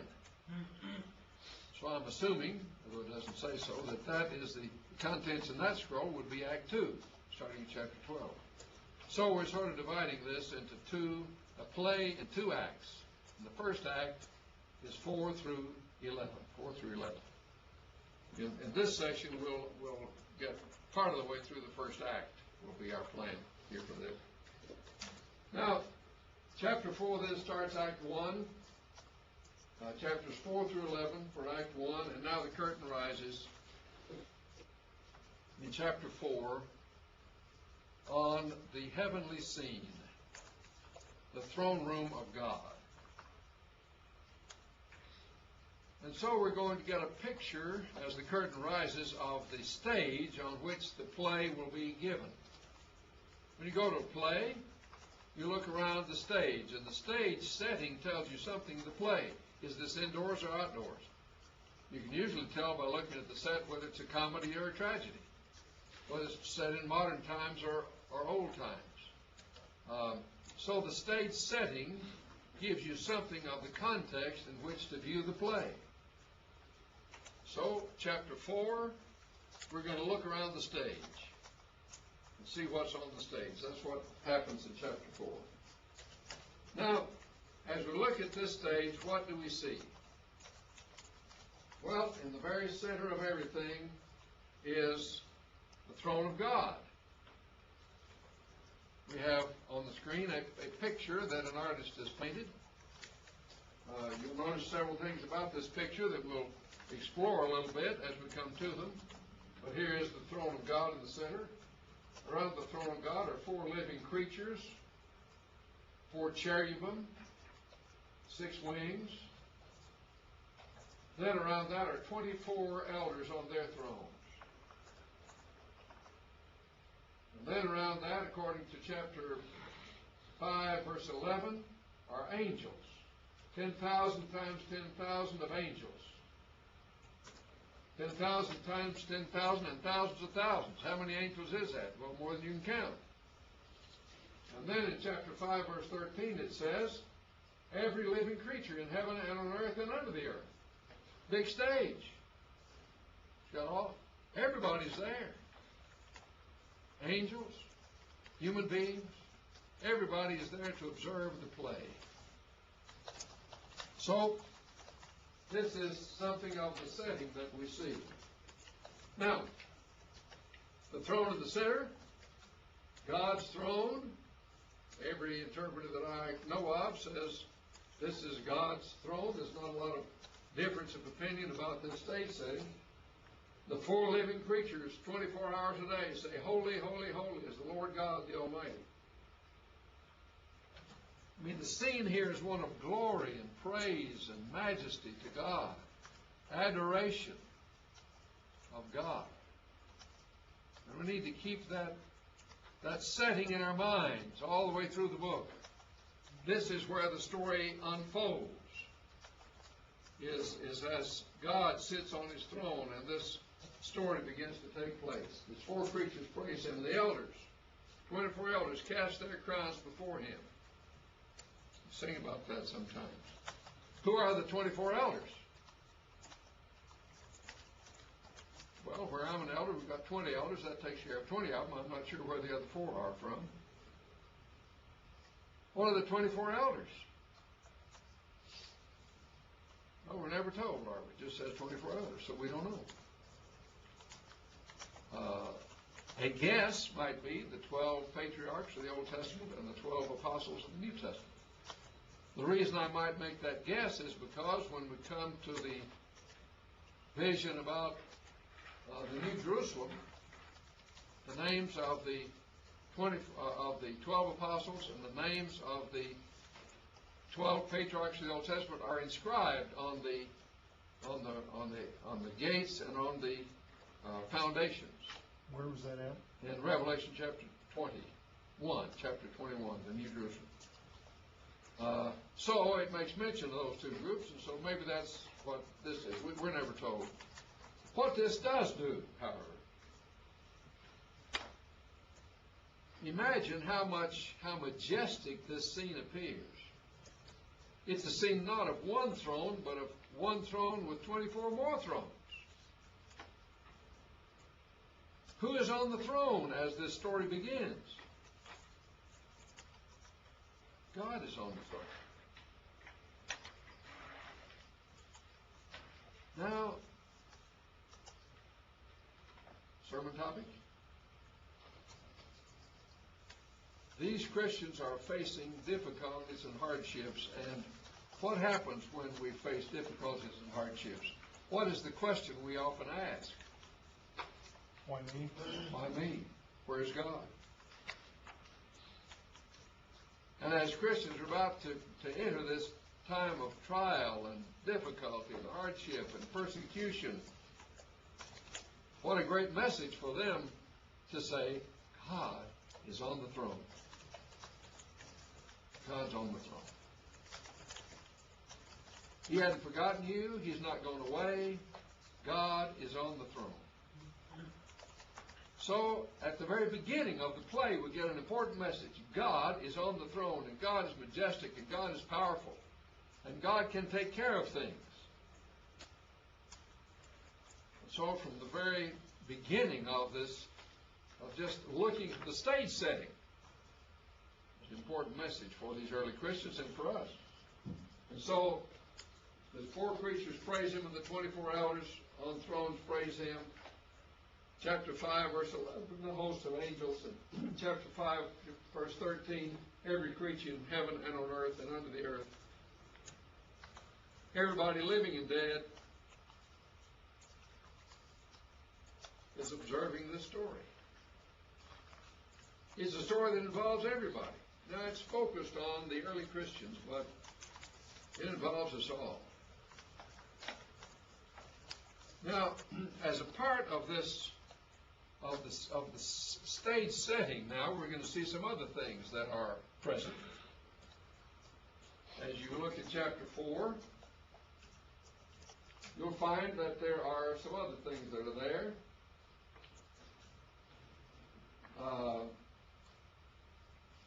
These other things that are there is a body of water. And there is a 7-tiered candelabra. which represents the seven spirits of God, or the Holy Spirit in its fullness. In chapter 4, it speaks of this body of water, the seven-tiered candelabra. In chapter 8, verse 4, it talks about the altar of incense. In chapter 6, verse 9, it talks about the altar of burnt offering. In chapter 11, last verse, it talks about the Ark of the Covenant.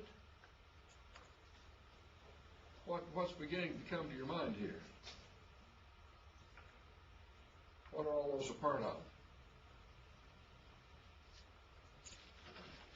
Law of Moses worship. Okay, yeah, the tabernacle and the temple. And in Hebrews chapter 8, what are we reminded of? That the things Moses made were copies of what was in heaven. Well, that's interesting, isn't it? Here we see these things in heaven, and what Moses made was a copy of it. Now, why are all these things in heaven? I don't know exactly. They all play a part in the story as the story unfolds. But all the elements, see, the body of water, we like the laver. And then you've got the altar of incense, chapter 6, verse 9. You've got, the altar of burnt offering, chapter 6, verse 9. Then you've got the altar of incense, chapter 8, verse 4. You've got the seven-tiered candelabra, here in chapter 4. You've got the Ark of the Covenant. The table of showbread is not mentioned, but I assume that it was around somewhere, if all the other things were. So, these are going to play a part in the story as it unfolds. And they're part of the stage setting. These things of which the tabernacle and the temple were a copy. Okay, now we come to chapter 5. God, seated on the throne, on his throne, has a scroll in his hand. Scroll in his hand. Rolled up papyrus in his hand. It is sealed with 7 seals. You know how you take a blob of wax and you put a signet ring in it and make an official seal. Well, here this scroll has got 7 seals on it. Now, there's nothing mysterious or magical about the scroll. It is just that as more and more of the scroll is unrolled, more and more of the story is told. So the scroll simply contains the story. But it says when the first seal is opened, then I saw this. The second seal is opened, and I saw this.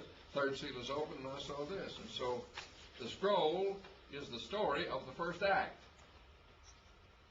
It's just a literary device for unfolding the story. Scene 1, scene 2, scene 3, if you will. So the scroll is sealed with 7 seals, but only one who is worthy can open the scroll. Only one who is worthy. One who has the qualifications. And the cry goes out for somebody to open. Nobody's found worthy to open the scroll. And John begins to cry. And one of the elders comes over to him and says, John, don't cry. Somebody's coming. Who can open the scroll? How does he describe the one who's coming to open the scroll? Tell me. Chapter 5, early part there.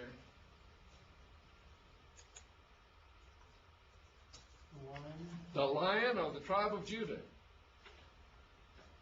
What else does he say? The root of David. And on the scene walks this lamb. This lamb who is called the Lion. That's interesting, isn't it? The lamb who is the Lion of the tribe of Judah, the root of David, who was dead and is alive again. Is that enough clues for you? Who is the Lamb?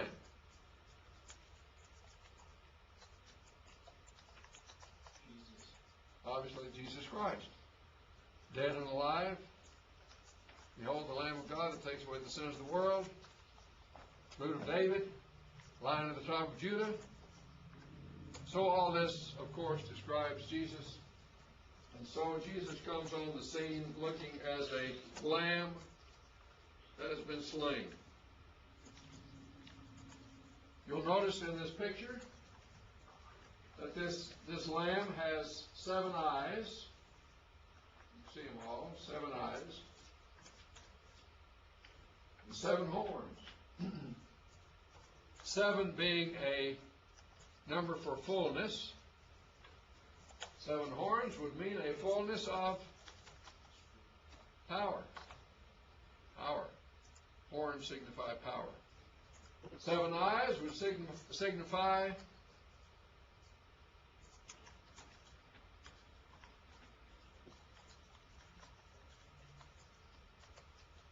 you could see everything, what would you have? Knowledge. All knowledge. Omniscience. So omnipotent, 7 horns. Omniscient, 7 eyes. Looking as if he's been slain. Probably the one thing in this picture that I would agree with is where the blood is. Blood is down here on the stomach, and normally when they sacrificed a lamb, what did they do? Cut his throat. So the blood in this picture is probably in the wrong place.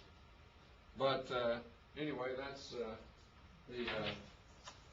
that's a pretty good representation of the idea. The lamb that comes to open the scroll.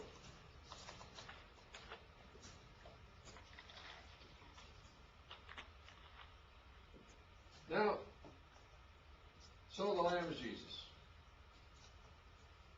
He's been slain. Here's a very important part. Here's a very significant thing right here.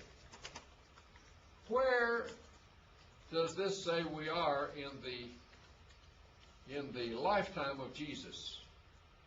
Has he been to earth yet? Why? He's been slain. Been slain. Is he risen? Yes. Is he back in heaven? Yes. So, we would think we're sometime in the early part of the church, you see. I mean, Christ has been to earth and he's back in heaven. And so we're sometime probably in the early stages of the church, we would think, from this description. And so this Lamb comes and is found worthy to open the scroll. And when it says that he's worthy, the whole throng bursts into song. And what do they sing? Worthy. You ever sung that song? Huh? Maybe. Worthy is the Lamb. Haven't you sung that song? You haven't sung that song. Worthy of praise is Christ. Have you ever sung that one? No. We still use the. We have a generation gap here. Yeah. We have old songbooks. Well, there are songs. We have songs about Jesus is worthy. Worthy is the Lamb. Worthy art thou. Things like that. So they come out of this book. Now here we come to chapter 6. So what have we done so far with 4 and 5? We've set the stage. The stage is the throne room of God. God sits in the center. God is in charge. God is almighty.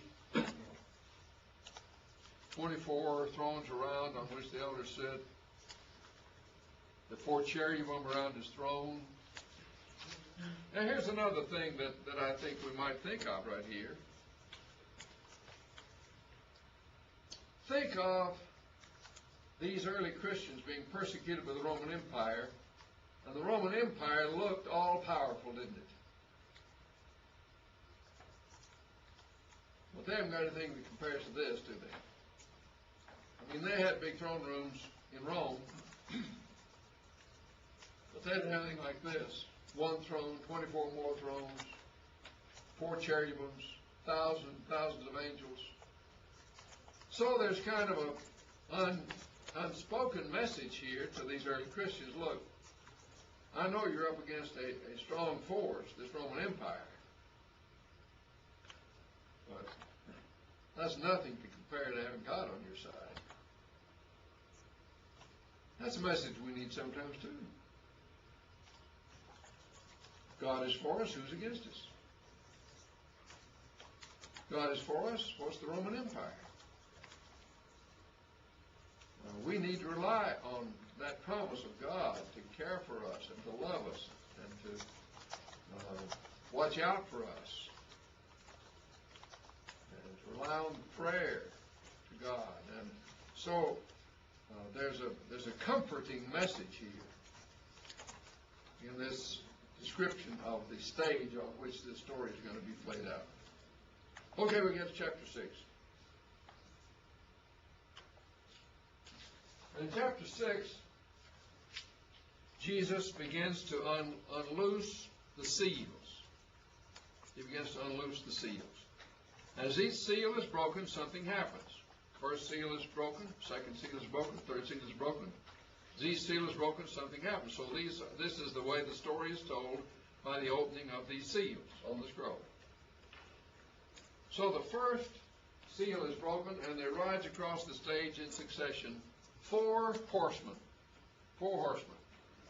You see on the screen from left to right the white horse, then the red horse, the black horse, and the pale horse. Now we're going to see a little bit about those in a moment, but sort of have that picture in your mind. They don't come out all together like this picture shows, but they come one at a time, one at a time. So here are what is sometimes called the 4 horsemen of the apocalypse. Now let's take a look at each one of those. The first seal is broken, and a white horse comes across, and the rider has a bow in his hand. And he is given a crown and told to go forth and conquer.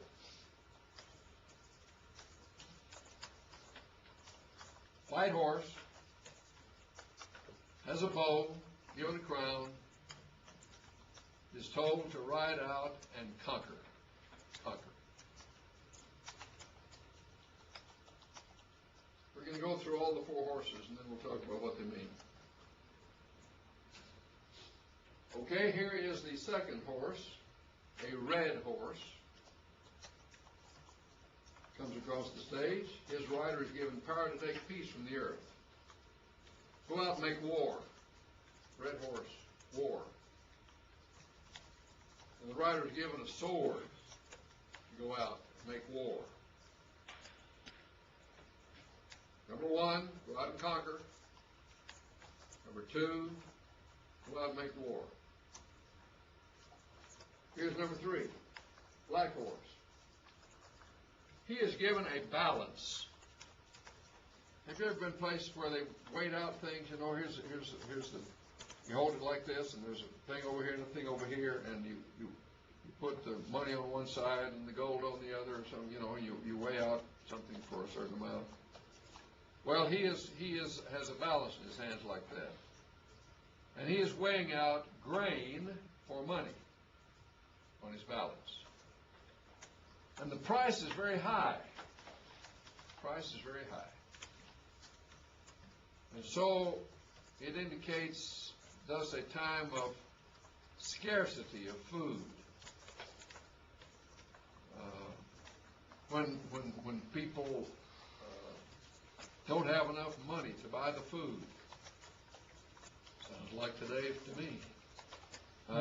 Food or fuel? Food or fuel, yeah. So he comes out and weighs out this, suggesting economic distress of various kinds. Maybe times of hard times with food and things like that. The food is expensive, suggesting scarcity of food.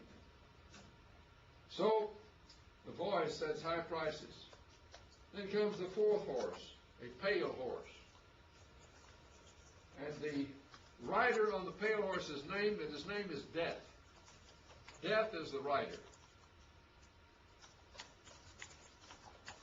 And Hades follows along behind. Kind of like Death is going to kill them, and Hades is going to scoop them up, you know. So death is the rider, and Hades picks up the remainder. Now, these are the four horsemen. Now, we need to, that's what it says, okay? These four horsemen. That's what it says. Now, what does it mean? Well, let's ask some questions and try to dig into this a little bit. Pale horse is given power over 1/4 of the earth. Now, what does this mean? What do these horsemen mean? What do they signify? What's the message here? Well, let's ask some questions. From whom do the horsemen receive their power? It says one is given a crown, one is given a sword, take peace from the earth, given a scale so he can weigh out grain for high prices.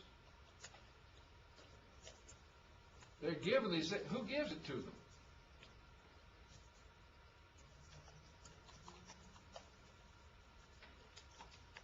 Well, whose stage are they on? Say anything yet about the devil? Many interpreters want to see the devil, these as the devil's agents. The devil hasn't even been introduced. The dragon hasn't come into this story yet. We've just seen the throne room of God. And God is the one who gives them powers that they receive. Now, God then is the one in charge. That's the message of chapter 4. In chapter 5, God's in charge, and now we come to chapter 6. Let's still recognize God is in charge. God is providing these things. These are God's agents, not Satan's agents. They're God's agents. The horsemen are God's agents. They symbolize God's power to control nations, is my view of that. That is, does God exercise power to make nations rise and fall, do you think? Anything about that in the Old Testament? Give me some examples of God's making nations rise and fall in the Old Testament.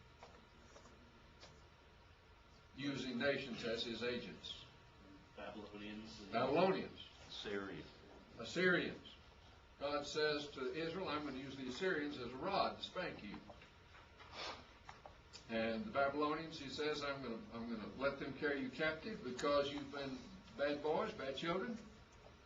And you're going to be carried off into captivity because I said you would if you went after idols, and you have. And so Nebuchadnezzar didn't know he was being used as God's tool, but God knew. And God told the Israelites. So God used these nations to do his bidding.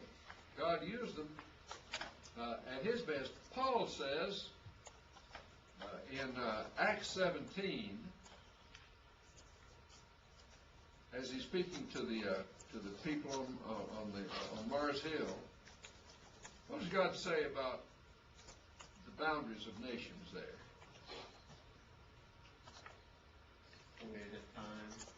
All the boundaries. Yeah, God sets the boundaries of their habitation.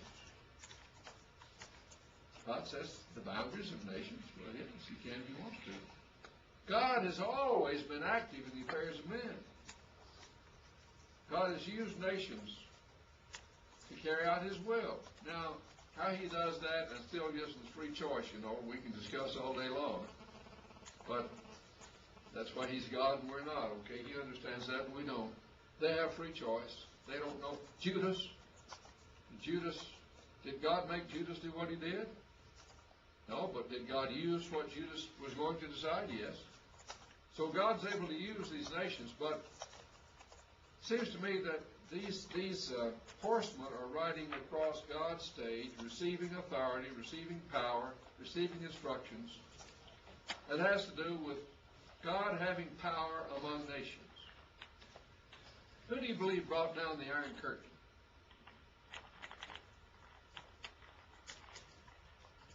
Ronald Reagan? I give him some credit. He had some help.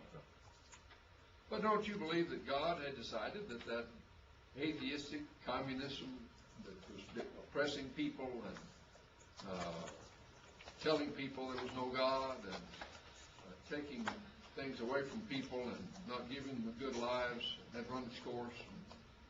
And I believe God just said, you know, I used to give speeches back 30 years ago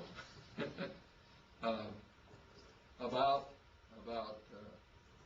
communism was a failed system. It had within itself the seeds of its own destruction. You cannot keep people under that kind of control forever. Sooner or later, they're gonna break out from it. They always have. And God, I believe God doesn't allow oppressive governments that are atheistic and all to last forever.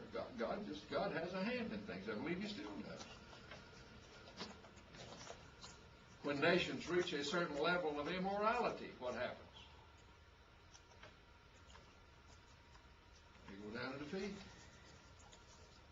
Which won't ever happen in the United States. But, yeah, it will if we get bad enough. So God is active in the affairs of human beings, and there's a lot to that in Scripture. But I believe these are the four horsemen that God says, look, I have an activity among the nations. I have powers that can make nations rise and fall. He wants that message.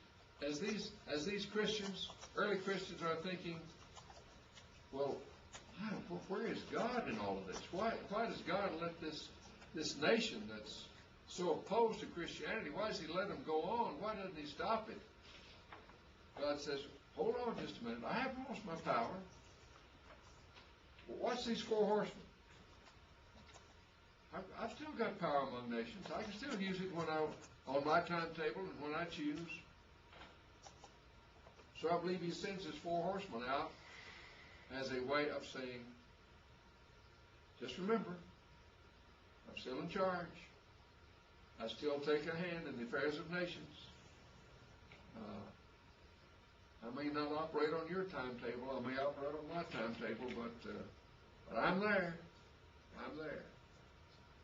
So, my understanding of those is that they are representatives of God's power that go forth to do His bidding in the affairs of nations. Now, let's pause for a minute and look at what those who hold some other beliefs say about these four horsemen. Anybody want to tell me from the book you read what the four horsemen were? What does Wallace think of the four horsemen? Remember? I'm almost sure He attributes those to Satan instead of to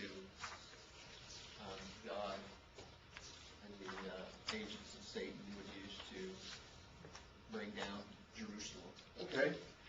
Yeah, Wallace says, he has the Jerusalem view, Wallace has Jerusalem view. He says, a lot of people make Christ to be the rider on the white horse. Wallace says that Christ goes forth leading the fall of Jerusalem. But then the red horse means that unbelieving Jews will persecute Jews during the fall of Jerusalem. That's kind of what you're saying, is that they will be, there'll be a lot of unbelieving Jews will persecute believing Jews. That's the rider on the red horse. The rider on the black horse is that he will come and will alleviate some of the suffering of Christians and let some of them escape from Jerusalem. And then the pale horse, death, comes, and Wallace says that's describing the terrible miseries that went on during Jerusalem's fall, and they were terrible, and that's right. And then that the fifth, so those are his four horsemen, is all of these things connecting with the fall of Jerusalem. And Christ is the rider on the white horse. Now at the end of, in chapter 19, Christ does ride on a white horse. So it's not too big a jump to say, okay, well, this is the same guy riding on the white horse. Now, there are some differences. The differences in the descriptions of the crowns they wear and some other things that are different enough that you might say, well, I'm not so sure of that. So I think we have to put these in the context that's different in 19 and in chapter 6. But Wallace makes the Christ goes forth to lead in Jerusalem's fall. After all, don't you believe Christ brought about the fall of Jerusalem? Didn't he say that in Matthew 26 to the high priest? You'll see me sitting at the right hand of God and coming to carry out this destruction. So, yeah, I think so. I think Christ sees that it happens. So Wallace ties all this to the fall of Jerusalem. Hendrickson. Anybody got thoughts on what Hendrickson made of these? Hendrickson makes the rider on the white horse to be Christ. Okay? Remember, Hendrickson says everywhere Christ goes forth to be preached, there's going to be trouble that follows. That's his theme. Okay, Christ goes forth on the white horse. But the red horse, war and slaughter, is persecution of the church. Everywhere Christ is preached, there's going to be persecution that follows, you see. So that's the white horse going forth, and then the red horse follows. And then comes economic hardship on the church through the third rider, black horse and scales, poverty. And the church is going to have all those kinds of troubles. So where Christ goes, then slaughter and economic hardship are going to follow. And the rider on the pale horse, death, means Christians are going to be killed in persecution. So Hendrickson says everywhere the white horse goes, Christ, all these troubles are going to follow him. And that's his template he puts on every age and every place. Hines says that these represent successive stages of the Roman Empire. Successive stages of the Roman Empire. The rider on the white horse is Roman Empire from 96 to 180, when they were successful in war. The rider on the red horse is Roman Empire from 180 to 284, when they had civil war. From 211 to 217, the Roman Empire had a famine, so that's represented by the black horse. Then from 260 to 268, they had a plague, and that was the rider on the pale horse. So he associates each of these with a different stage of the Roman Empire. You see, what I'm wanting you to notice here that is how each one of these makes of these horsemen something that fits pretty well with their theory, you know. I mean, you see the connection.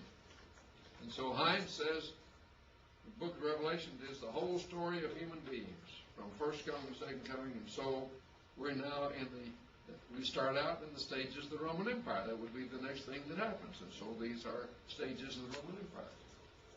And Wallace connects it with the fall of Jerusalem, and Hendrickson with Christ going forth to be preached and troubles following. So all that, you know, if you start with their assumption, why it all fits. So I guess that's one reason I want to start with those 7 keys to let you know what my assumptions are. If you start with those, you get one answer. If you start where these people do, you get another answer. And you know, you've got to decide where you want to start, okay? Lindsay says, you read Lindsay, remember any of this from Lindsay? The white horse is the Antichrist. Exactly. The white horse is Lindsay's got 2 Antichrists. The 2 beasts are going to be 2 Antichrists, okay?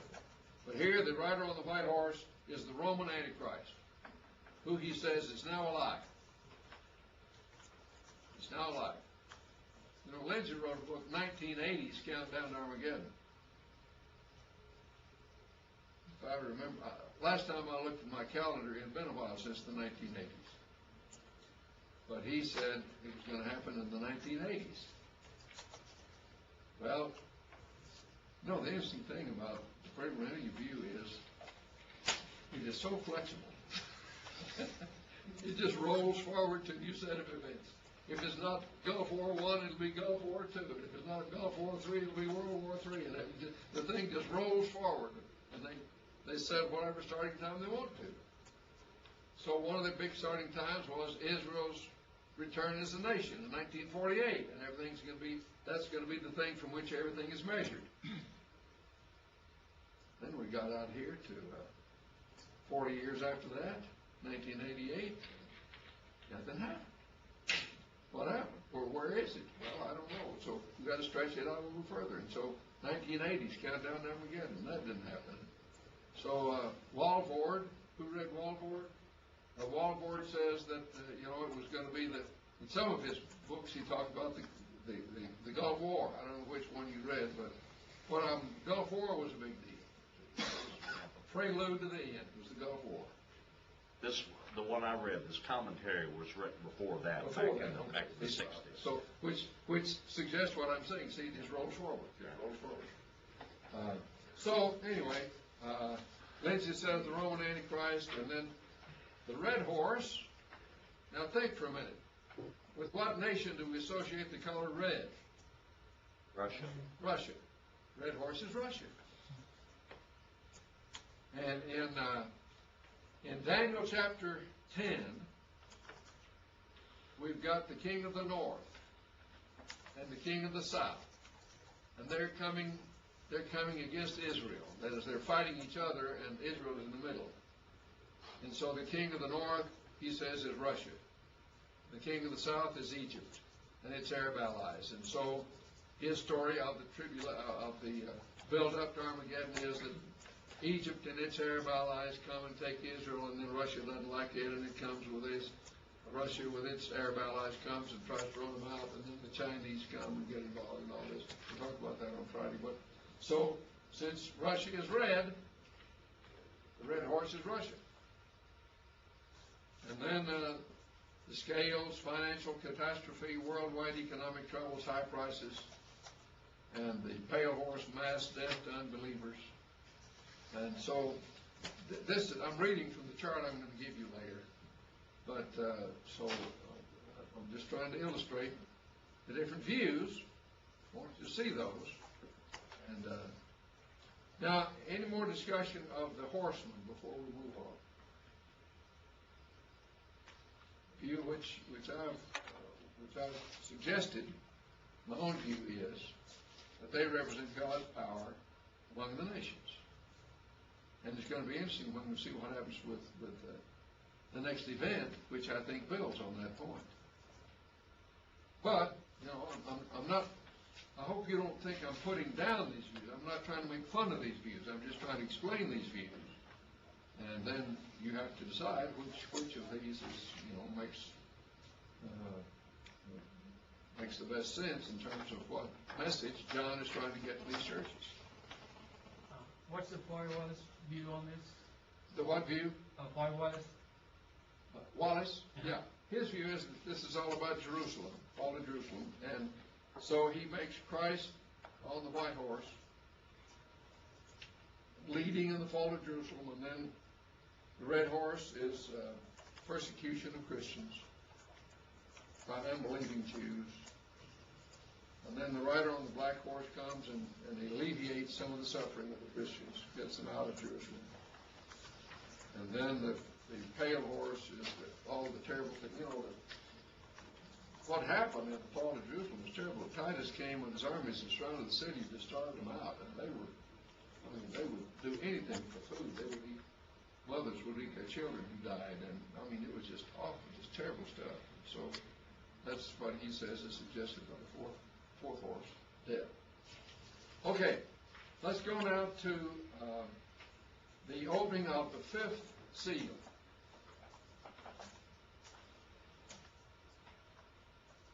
Here's where we're chapter 6, verse 9, where the martyrs ask their question. We talked about this a little while ago. But now we'll see it in its context. Okay. The martyrs then say, "How long, O Master, holy and true, do you not judge and avenge our blood on them that are on the earth?" Now, what would be the connection between the horsemen, the riding of the four horsemen, and the question?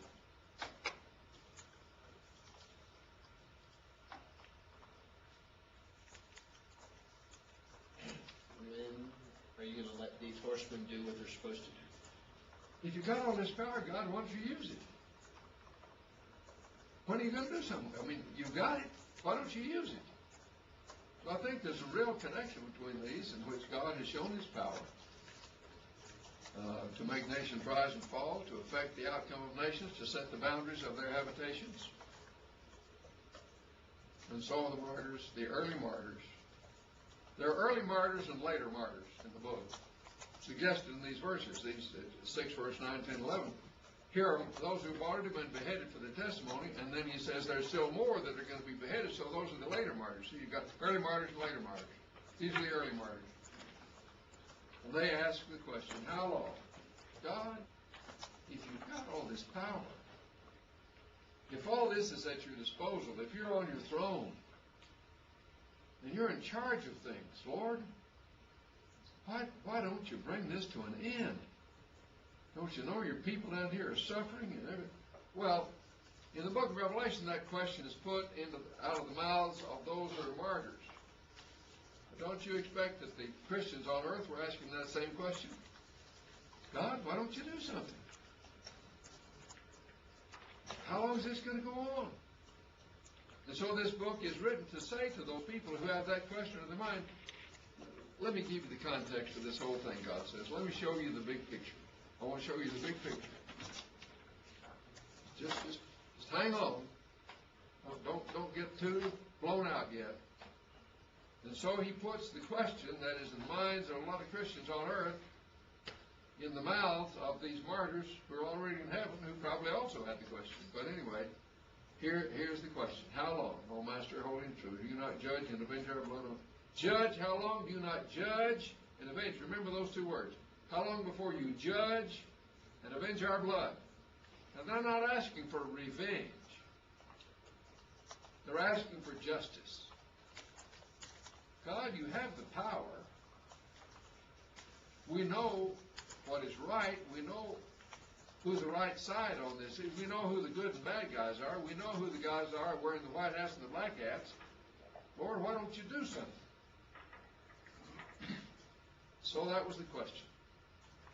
And the book of Revelation answers that question. That's what it's all about. And we're going to see, when we get down to chapter 19, that he has answered this very specific question. So, that's the question they want to know. And he says, take a white robe and wait until more of your brethren have gone through the experience you have. So take a white robe and wait until more of your brethren have become martyrs like you have. I've got some things that have to play out first, he says. The process is going to take a while. I'll do it. These aren't his words, you understand. I'll do it. But there's some things that have to play out first, so just be patient. Okay, now, we come to the sixth seal. The sixth seal. Well, by the way, I want to go, before we go to that, let's look at what these views are on the fifth seal. Wallace, the Jerusalem View, says that these are the martyrs of persecution by Jews. The Jews who kill people now cry out for justice. Hendrickson says these are the souls slaughtered under the second seal. As the second rider, the red horse, was the persecution of Christians, and these are the souls of those that were killed, now are in heaven, and they ask the question. Hines says this is one more stage of the Roman Empire. See, we're moving forward in his view of the progression of time, and so it's the persecution of Christians by Diocletian in 303 AD. Diocletian was one of the worst of the persecutors. And so he says, souls crying out for justice, this represents the persecution of Christians by Diocletian, 303. And Lindsay connection with persecution on earth to believers during the Great Tribulation. Great Tribulation. Okay. Now let's go to the sixth seal. The sixth seal is opened. And there's an earthquake. And the sun is darkened. turn to blood and the stars fall from heaven. And the heavens are rolled up like a scroll. And the people want the mountains to fall on them. And they seek caves to hide in.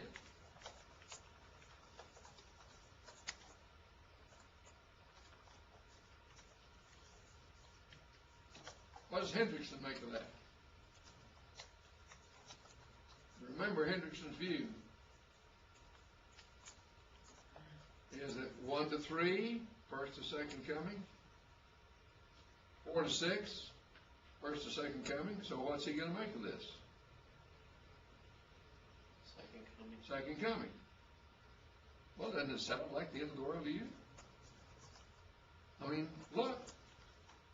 Earthquake, and the sun is darkened, and the moon is turns to blood, and the stars fall out of the sky, and the heavens are rolled up like a scroll, and the people want mountains to fall on them, and they seek caves to hide in. Doesn't that sound like end of the world stuff to you? It's not hard to imagine people would come to that conclusion. I once heard a preacher preach this as a way of scaring people into trying to do the right thing, because this is what it'll be like when the world comes to an end. Well, do any of those expressions remind you of anything?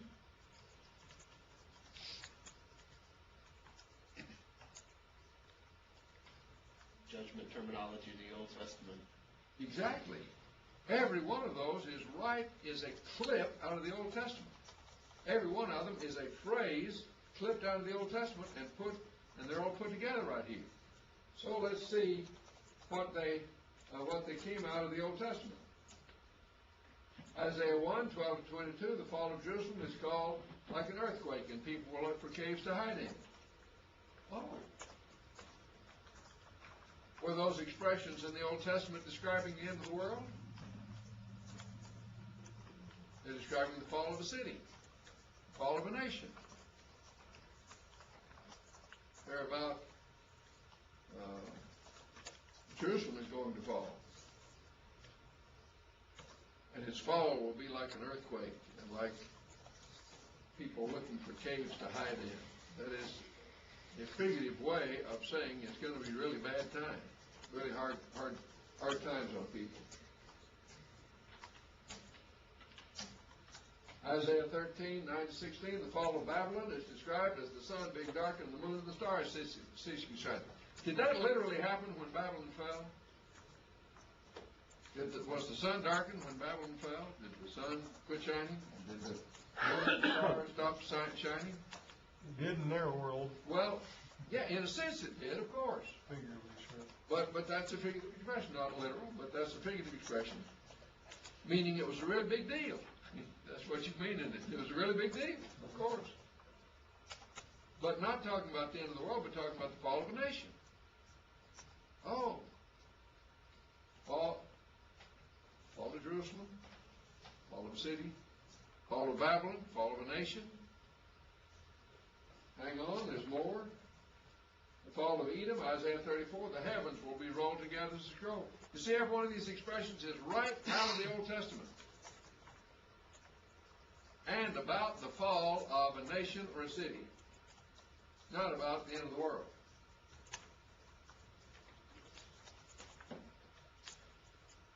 Fall of Edom. The heavens were rolled together as a scroll. Edomites are going to fall.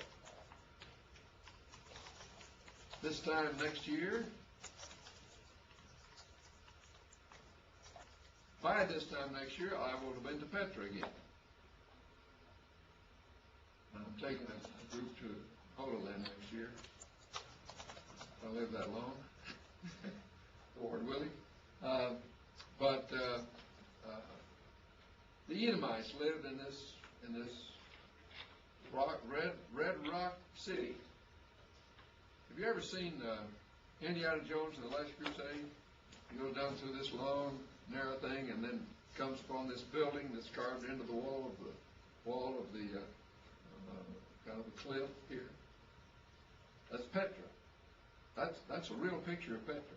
And what's inside that building is all Hollywood, but outside of it is right like it is in Petra, which was the home of the Edomites. Now, this particular building was carved after the Edomites had been taken over by the Nabateans, but there are other things not as good, but sort of like that the Edomites lived in. They felt very secure because they had great physical protection from things. It was hard to get into their city. All of Edom is going to be like the heavens rolled together as a scroll.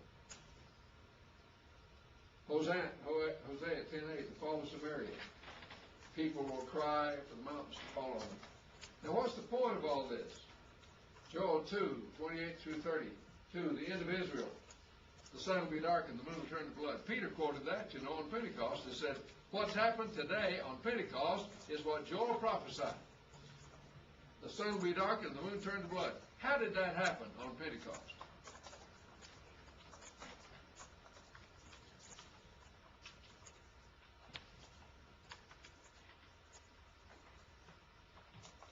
So Peter go outside and see, the sun's not shining.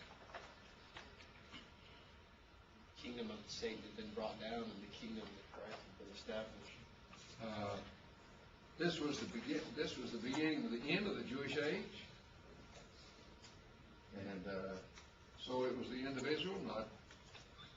Not yet the city destroyed. That was a few years later, but not 40 years later. But it was the beginning of the end of Israel, of their special relationship with God, and of the covenant He had with them, which they had broken, like Jeremiah 31:31 says. And so, the end of Israel. Now, all of these expressions then, every one of them comes right out of the Old Testament, and is talking about the fall of a city or the fall of a nation. So what do you think the book of Revelation is going to be about? Fall of a city, fall of a nation. So, John says, in effect, if you know your Old Testament, I'll give you a clue what this story is going to be about. It's going to be about the fall of a nation. And if you know your Old Testament, and so much of what's in Revelation has an Old Testament connection. If you know your Old Testament, I want to give you a clue. He's got this drum roll of expressions out of the Old Testament, one after the other, after another, about the fall of nations and the fall of cities, saying here, as the story begins to get started, I want to tell you that it's going to be about the fall of a nation, the fall of a city. And so that's the opening of the sixth seal. Now, Lindsay makes of this, of course, the end of his second cycle. So Hendrickson makes of this the end of his second cycle. This is the end of the world. And so that fits his description of 1 to 3 and 4 to 6. So this is the judgment day, the end of the second cycle. Wallace makes it a figurative description of the fall of Jerusalem. These were expressions about some of the fall of Jerusalem and the fall of other places. So he says that's what this is the description of the fall of Jerusalem. And Hines makes this Constantine, rule of Constantine, when there was the fall of Constantine was the one who recognized the church as the official religion of the Roman Empire, and so it was the fall of paganism. So all of these things he says the fall of paganism, Constantine.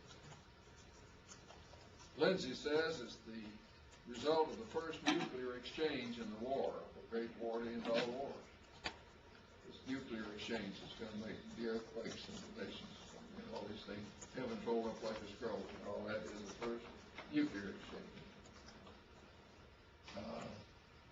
But I would make of these John's announcement here near the beginning of the story, clue to what the story is going to be about if you know your Old Testament. And he gives he gives to all of them the same meaning they had in the Old Testament, except not about all the same places. So that's the sixth seal. Now let's talk about the interlude. After you've got 6 seals, you've got an interlude. Anybody have questions about the fifth and sixth seal? Yeah. Could you please give me your summary, just your view of the sixth seal? Sixth seal, Two yeah. sentences, I think. Yeah, it is, the sixth seal is a recitation of expressions from the Old Testament about the fall of cities and nations to suggest there's going to be another similar event. See, before we get to the end of Revelation, we're going to read about the fall of Rome. It hadn't happened yet, but we're going to read about it and how God's going to do it. And so here at the beginning, he says, if you know your Old Testament, I want to give you a clue what this story is about. It's going to be about the fall of a nation, just like these expressions were about the fall of nations in the Old Testament. I'm using them all here about the fall of a nation. That's what's going to happen. Now, I hope we make enough references to the Old Testament scriptures as we're studying this for you to get the point that there's a lot of Old Testament in the book of Revelation. We won't get it all. We won't be able to mention it all. I'm sure I don't understand it all. But there's a lot of the Old Testament in the book of Revelation, which is, you see, one of the ways that John expected, or Christ expected, people to understand the book, if they know their Old Testament. If somebody in that church knows their Old Testament, they should be able to make the connections. Okay, so that is not, as I understand it, not about the end of the world.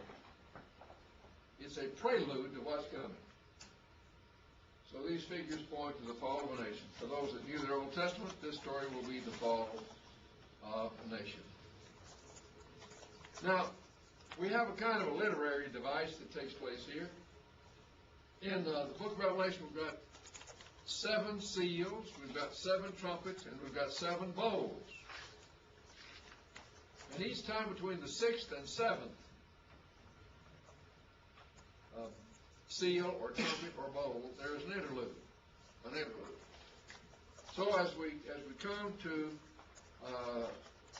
this point, we're beginning chapter 7, and we're coming to the interlude between the 6th and the 7th seal. Here's what happens in the interlude.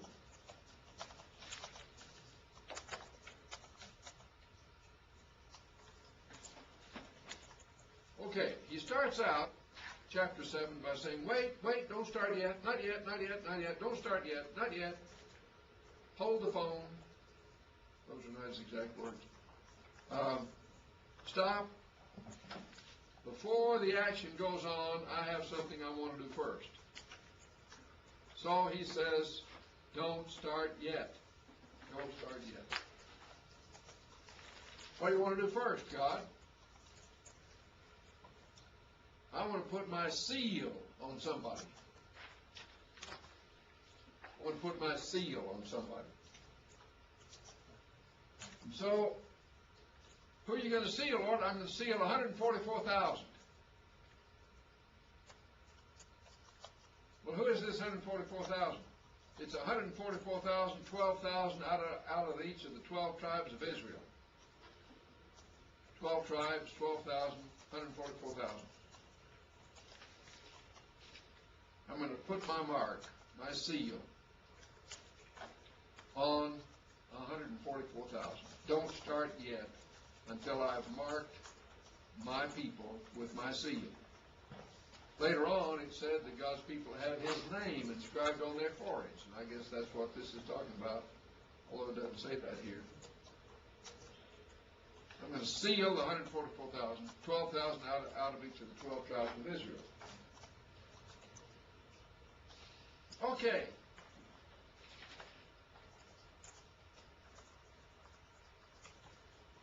That's what it says. What does it mean? told us I was gonna do this 1,000 times, didn't I? It says 12,000 out of each of the 12 tribes of Israel. That's what it says. Now, who are the 144,000?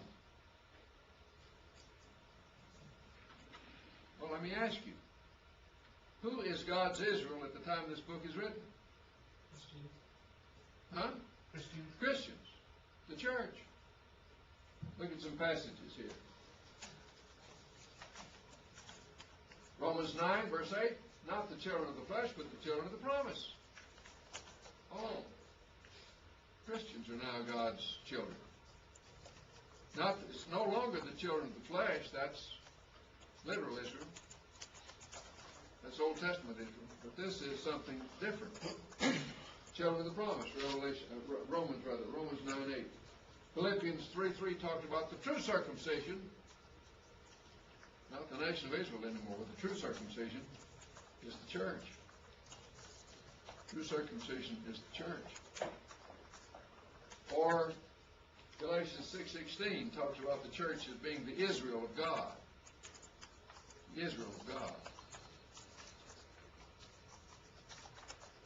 So it says 12,000 out of each of the 12 tribes of Israel. That's what it says. What does it mean? I think it means God seals the church. He's talking about the church under the figure of Old Testament Israel. That's the figure. The figure is 12,000 out of each of the 12 tribes of Israel. That's what he says. He means the church. That's Israel of the time this is written, is the church.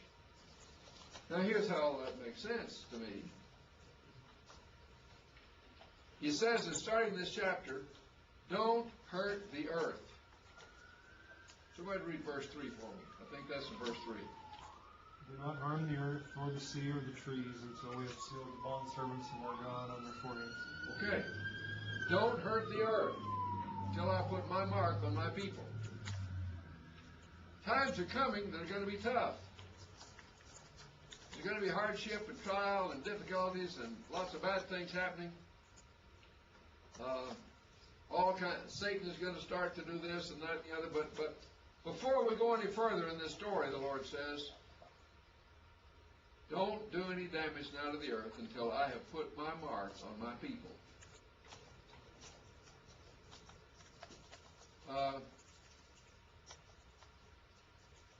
If you were being oppressed, if you were under persecution for your Christian faith, and you read these verses and said, God is going to put his mark on you to show you that he knows who you are, so you won't forget that he knows you, he remembers you, he will protect you, he will take care of you. Even if you're killed, he's going to take care of you. I'm going to put my mark on you. That would be an encouragement to you, wouldn't it? I think that's exactly what this is about. God says, I want to put my mark on my people. Now, that's what I understand the meaning of the 12,000 out of each of the 12 tribes of Israel to be. What about 144,000? What does that mean? In Revelation, numbers have significance. Numbers have a figurative meaning. Do we have any numbers in our society that have some kind of figurative meaning? Name one. Lucky 7. Lucky 7. 13. Not lucky 13. You ever stayed on the 13th floor of a hotel?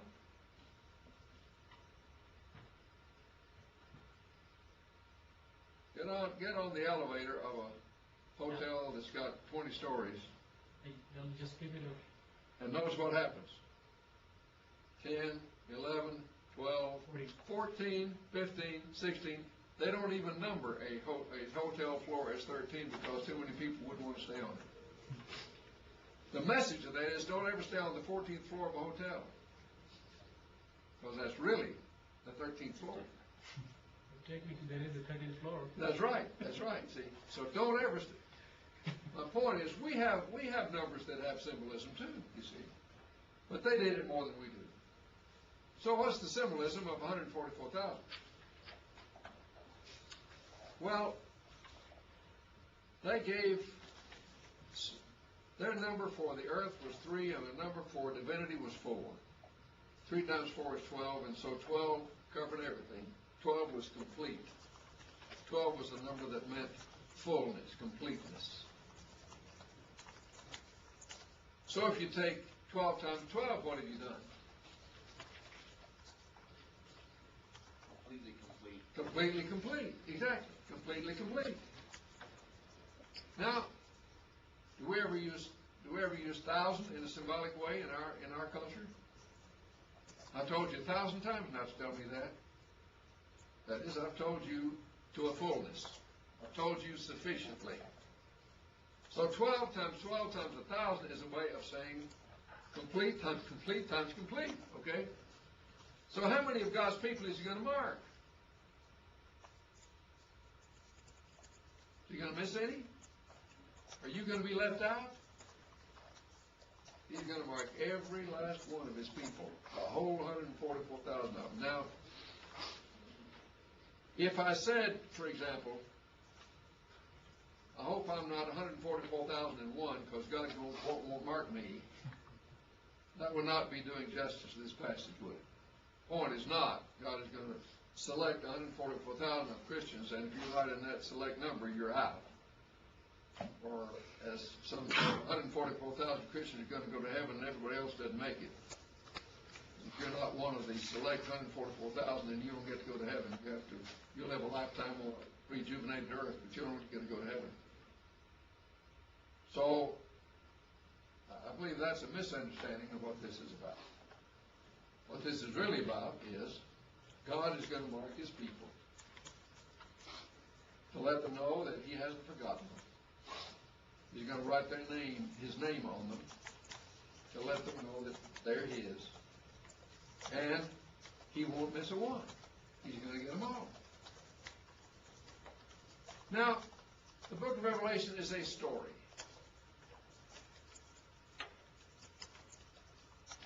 What do you have in stories? Almost any story. I watched a movie last night, The Presidio. Many of you ever seen The Presidio? It's not that old. It's not like The Side Adventure. It's not that old. Sean Connery is in it. It's about some guys on an army base that have got a conspiracy to import diamonds in kegs of water so they won't be found. And they kill some people because they're trying to keep it secret. And so they're the bad guys, and Sean Connery and somebody else are the good guys, and they're trying to defeat the bad guys, okay? Well, in almost every story, you got the good guys and the bad guys. Do you ever watch Westerns? I'm going to connect with you guys somewhere. Do you ever watch? John Wayne, does that ring a bell with anybody? John Wayne. Is John Wayne in India? No, John Wayne. John Wayne in China, not in China. Okay. John Wayne. What happens in a Western? How do you tell the difference between the good guys and the bad guys in a Western? They wear white hats. The good guys wear white hats. The bad guys wear Black hats. black hats. Okay. That's the way it is in the Western. Now, in the book of Revelation, you've got the good guys and the bad guys. The good guys have the name of God on their forehead. What have the bad guys got? Mark of the beast. Mark of the beast. It's exactly right. Mark of the beast. Chapter 13. We'll come to that later. Those things don't mean anything except these are distinguishing marks of the good guys and bad guys. Okay, that's all it is. It's just, this is a story. You've got to understand that those things are all part of the storyline up here. So it says 144,000, marked with the seal of God, 12,000 out of each of the 12 tribes of Israel. And the meaning is, God knows all those who are his, and he's going to take care of them. Now, let's look from, that's what I understand it to be. Now let's look at what some other people say, okay?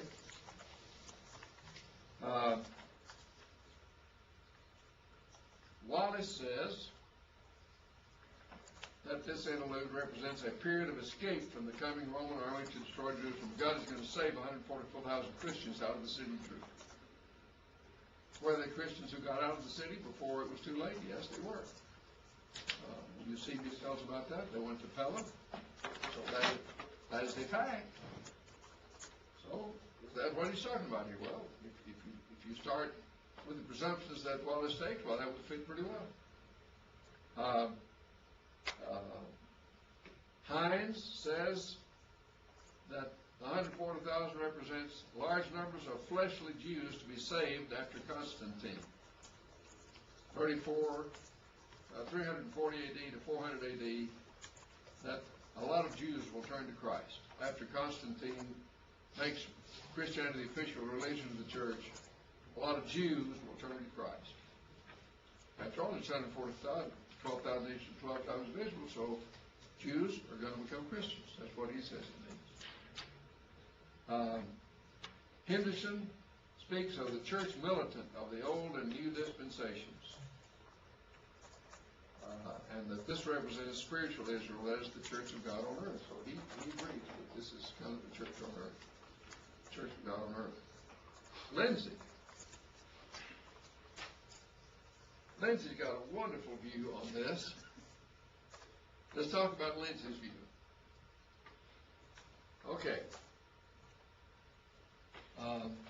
The beginning of the 7 years of tribulation is going to be the rapture. You remember that, the rapture. Everybody. All Christians are going to disappear.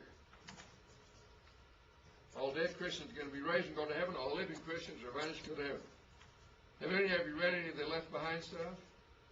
The first book of the Left Behind is really interesting. I haven't read them all, but the first one, they're flying over the Atlantic Ocean to London. And the stewardess looks around and comes up and knocks on the door and says to the pilot, "A third of our passengers are gone." And he says, "What do you, they can't get off of this airplane. We're out in the middle of the Atlantic Ocean. All the doors are shut. There have been no warning signals. The doors have opened. What do you mean they're gone? Their clothes are still there, but the people are gone." And it turns out that was the rapture. And the Christians are gone. Fortunately, the pilot was not a Christian. But when he got home, his wife was gone and one of his children were gone. So their theory is that all the Christians are going to be suddenly gone, vanished from the earth. Then the question comes, well, who is going to be left on earth to spread the gospel during the time of tribulation, the next 7 years after the rapture, before Christ really comes? Who's going to preach the gospel?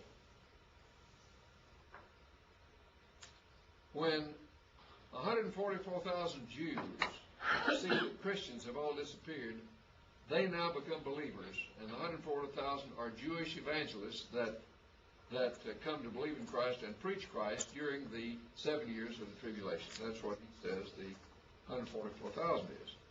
12,000 out of each of the 12 tribes of Israel. So it's going to be the 144,000 Jewish evangelists. They're going to preach Christ during the time of tribulation. Otherwise, nobody is going to preach Christ because all the Christians are gone.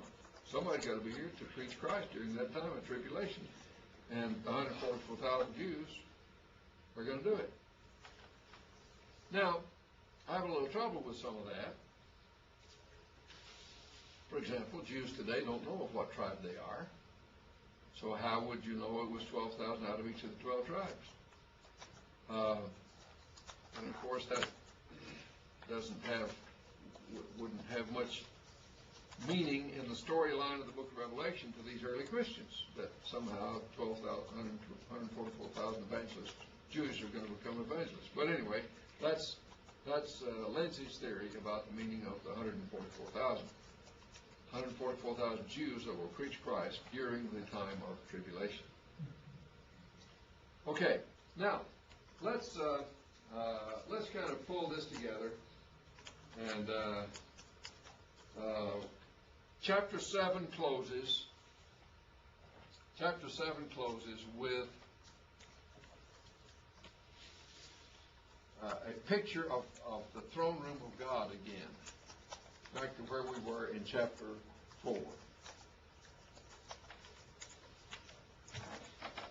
And those who are there are seen as wearing white robes. Who are these people?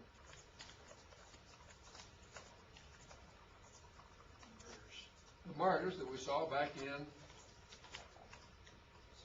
chapter 6, verse 9. 10. They got white robes, and now here they are. They're serving before the throne of God. They are, nothing bothers them anymore. They're living in a state of perfect peace and joy.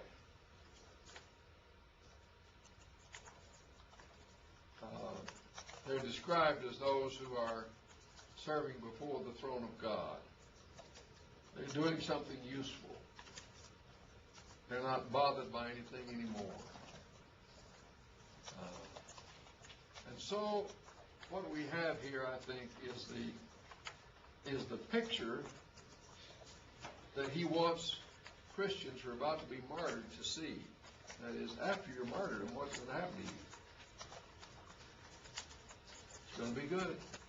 It's going to be really, really good after you're martyred. You give your life for Christ, you become a servant of God in His throne room. Not bad. Did you hear about those two Christian women that ate a lot of oatmeal? Didn't hear about that.